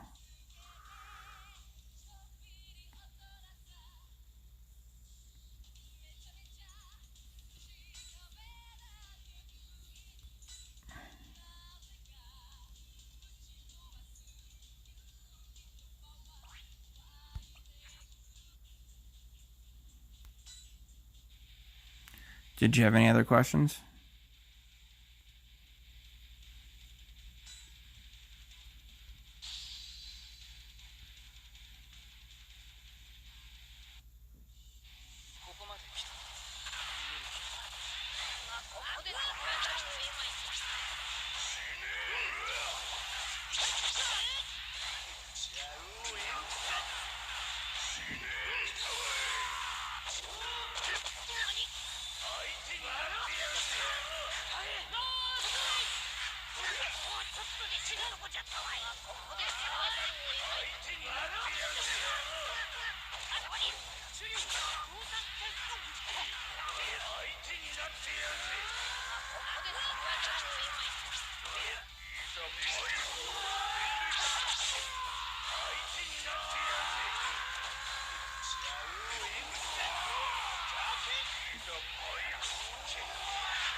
All right, man. Just hit me up on the Discord if you have any questions about how to best utilize the other items you're getting from those levels. But like I said, focus on your main AoE damage dealer and focus on a single or two quote-unquote single items available on each of the alternating days. So on the one day you're going to be going after your weapons, primarily the sword, but you're going to get the whistle at the same time too. And the other days you're going to be doing the Koenma stage, which is going to get you the tape, and you're also gonna by proxy just get all the stuff you want for Koenma too, which is great. And you eventually have them all nice and loaded out like mine, although mine's still not perfect. But, oh, wrong button. Gotta hold to see equipment from here. But there you go. And I have like a little OCD thing that I do where if an item has a built-in character effect, I usually try to match it to stack it, or at least theme the other abilities around it. So mine are all like, you'll see, like the base on this one is guard. I usually don't stack guard, but when the character can stack guard with like their link and there's a character ability for guard, then I'll consider doing guard for the attribute effect too, because guard's the other one, like crit, that's only 10% instead of 15. I usually, if I do guard as the base, I usually do defense, which you can't do for the attachment effect as the attribute effect. But like I said, if you want to get a full picture of the character here, you see mine's still not done. His book is only rank 9, and it's not attack stat, it's attack type damage. So you know, that can't change. I need to get a better drop to fix that. Same thing with the ore that I'm using. I mean, that's only S, this only S, and this is only rank 7. It's just the best one that I've gotten to drop thus far that was red, that had, you know, the right type of ability on it. I usually don't do attack type damage resistance, but on a tank it's not as bad as other characters, and that's what this stacks with character effect. So I did that and guard. And then on tanks you typically want to have basic attack resistance on one slot, at least in the at least as an attachment, because they're going to take the brunt of the basic attacks. And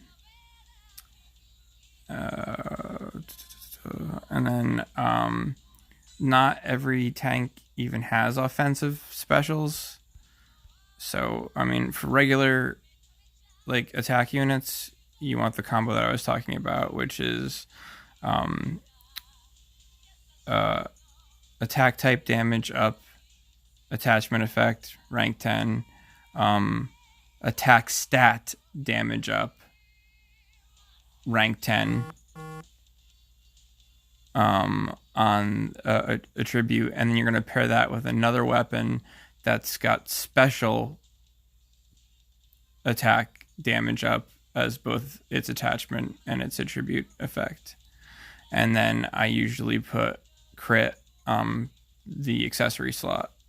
And then for SP, it's the same thing. It's SP type damage up as the attachment effect, SP stat damage up as the attachment effect, and then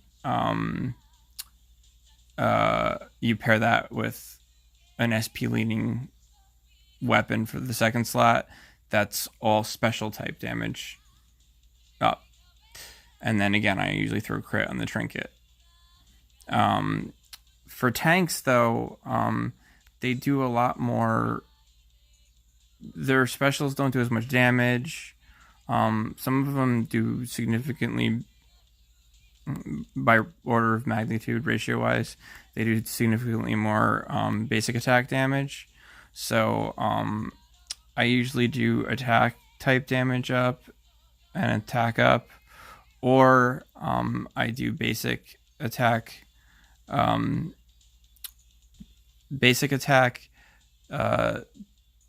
type damage up, and then attack stat, and then I actually usually do, or I do basic attack type damage up for both the attachment and attribute effect, and I do crit and attack stat up for the second weapon, because crit will help everything. Crit will help the specials, crit will help the basic attacks, and attack type up again will help because it's part of all of the damage formulas for attack leaning character, or SP if it's an SP leaning character. You just have to look at their stats. Like you can see by his stats, he's an attack leaning character as far as offense.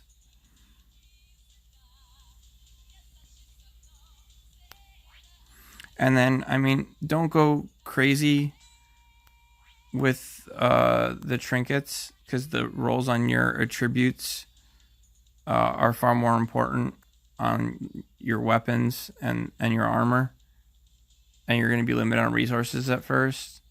So as long as it's something like that's paralysis, which is really rare, but as long as it's something that applies in the current meta, just leave it be, because it can take forever to get the right roll. Worry about it on your weapons first, and then your armor, and then your other characters, and then circle back around to the trinkets. And then, worry about the trinket on your main damage dealer first, because he's the last one you want to be silenced.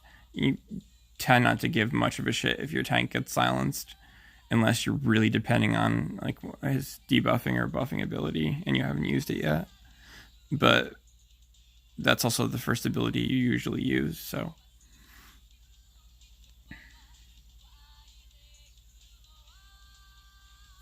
And I leave items that I'm using but don't have max rank unlocked to remind myself that I'm looking for a better one. But obviously, this is a rank S 5-star item, so I would never just accidentally huck it. And then once I get an ideal roll one, I lock it immediately. So I know that's one that I want to invest in.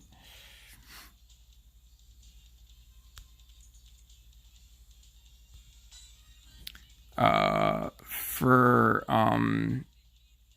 rear line characters, you tend not to worry about basic attack type damage resistance, because if they're taking basic attack type damage and it's enough to, put them in danger, you're probably already losing the match, or it doesn't matter, because that means your whole front line's gone.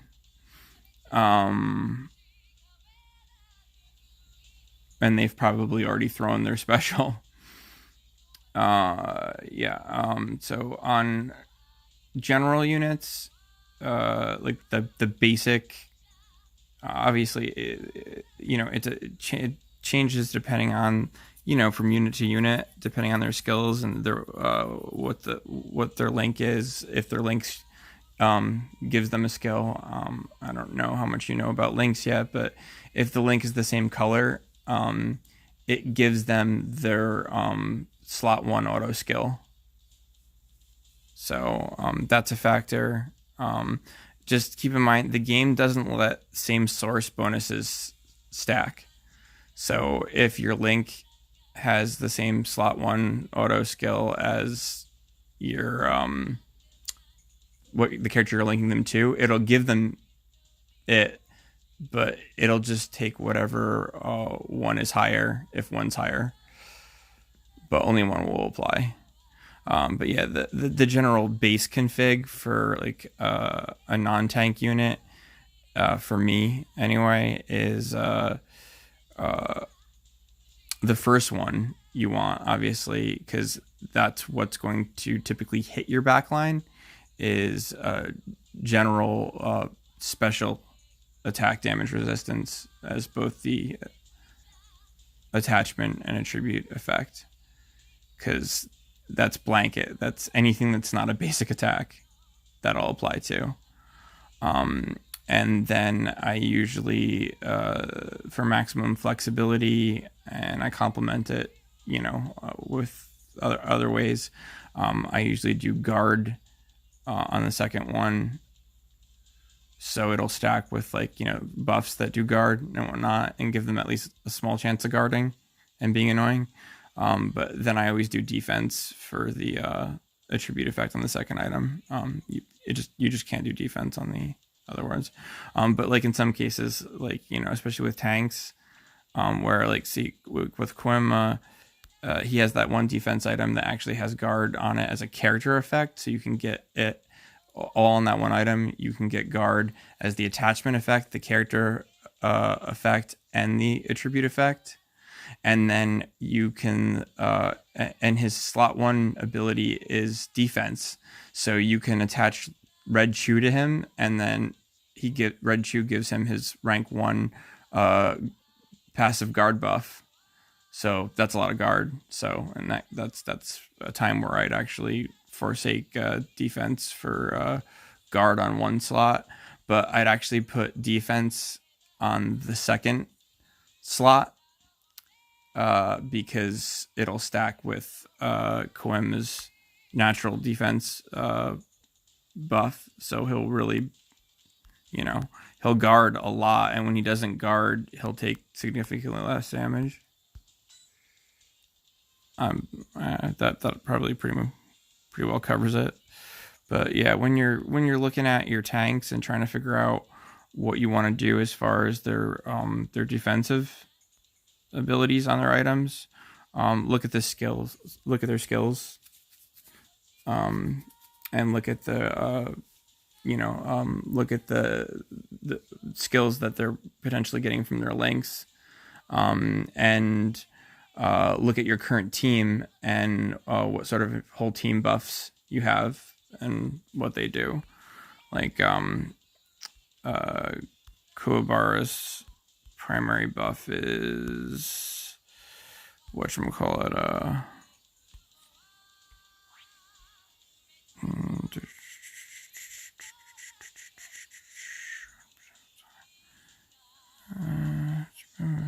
damage.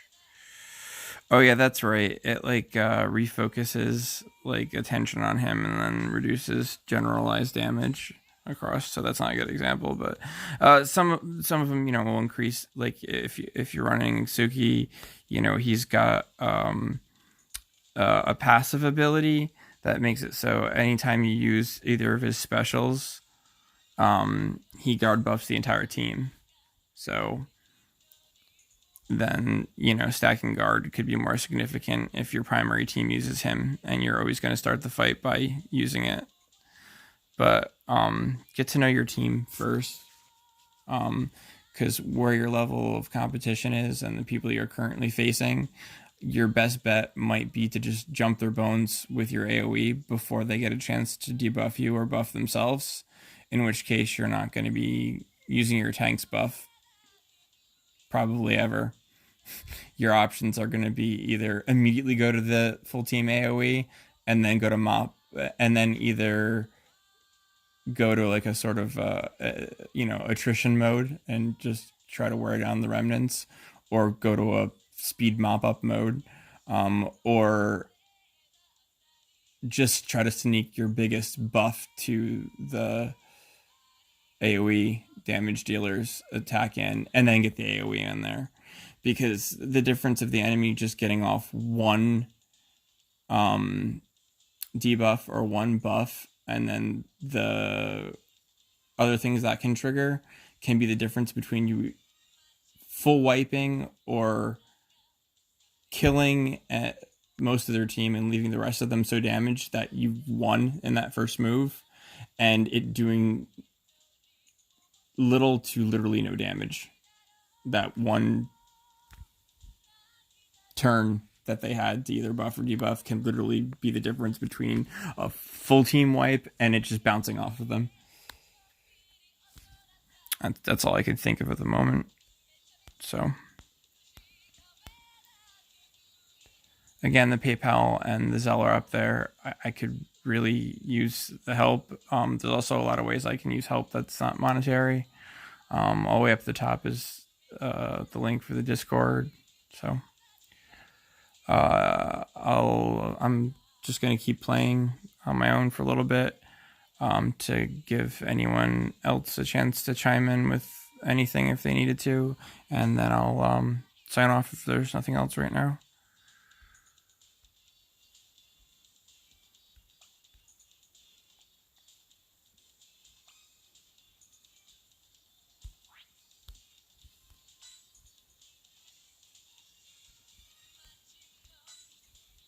And like I said, I really do mean it. Even if it's $5, even if it's $3, even if it's $2.50, every little bit helps.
ここまで来た。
I'm going to be finishing up soon, just in case anybody joins, since I last said anything and has anything to add, ask, request, offer, so on.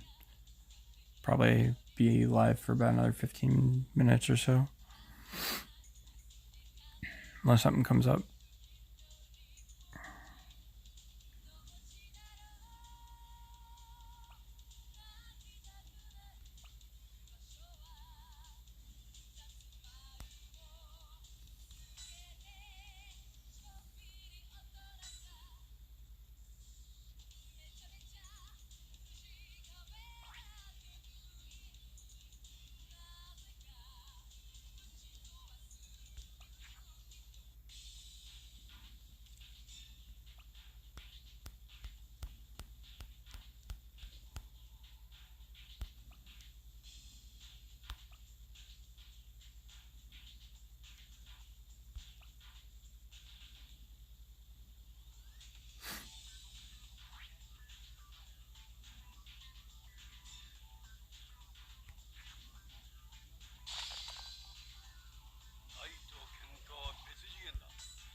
回避に興味はない。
お前は死にすら値しない。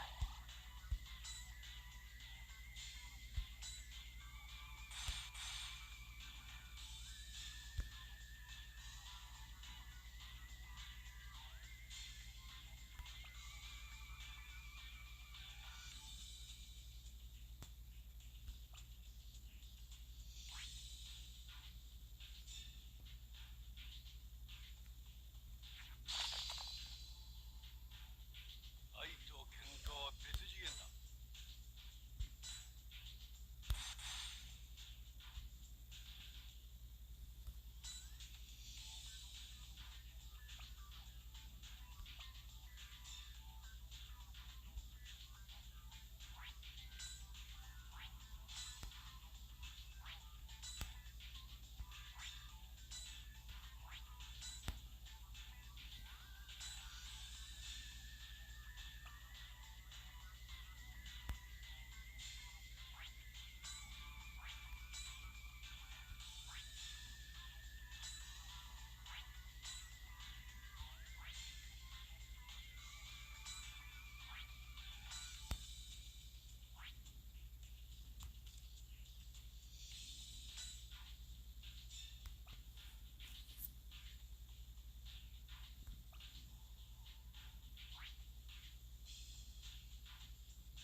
何か一つを極めるということは他の全てを捨てること。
けど弱い人に興味はない。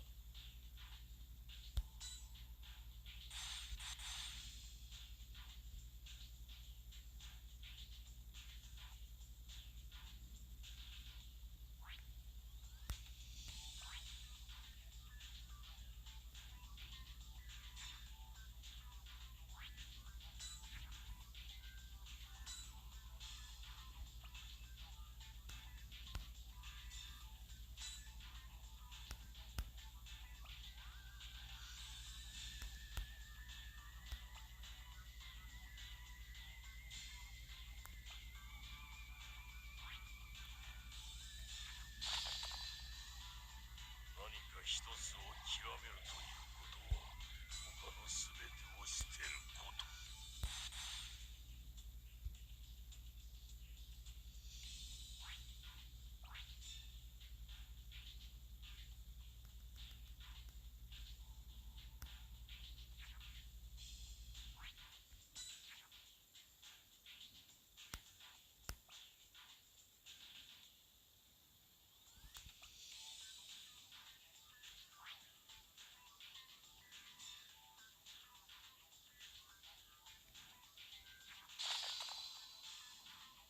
お前は死にすら値しない。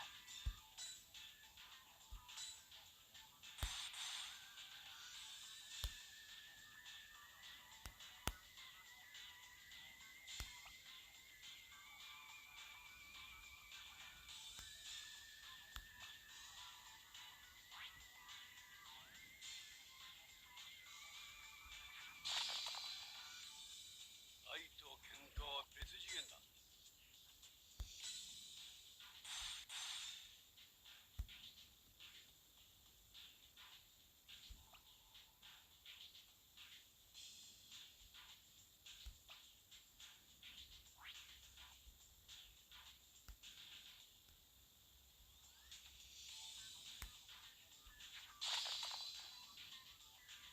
愛と喧嘩は別次元だ。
愛と喧嘩は別次元だ。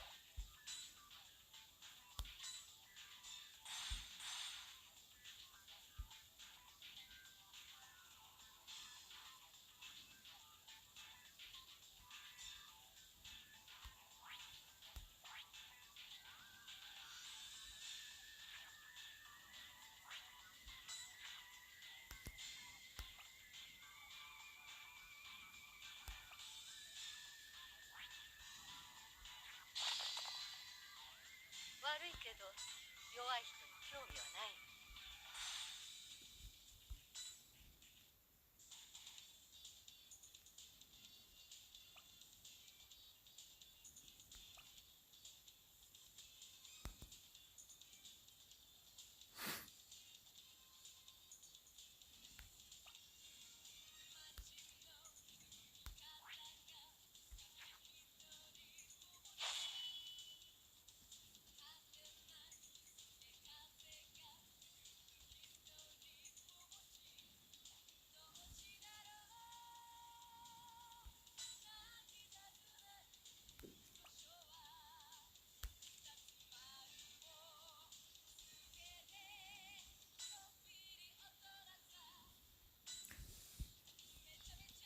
Alright, guys, I'm gonna, if it's recharged, do one more round of the tournament, and then I'm gonna.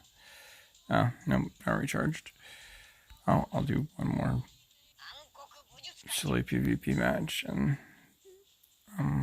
call the stream a night. Thanks for hanging.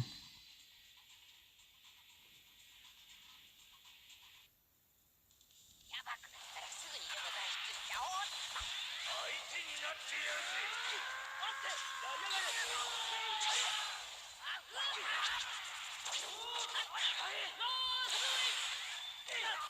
まだまだやれるぜ。相手になってやるぜ。相手になってやるぜ。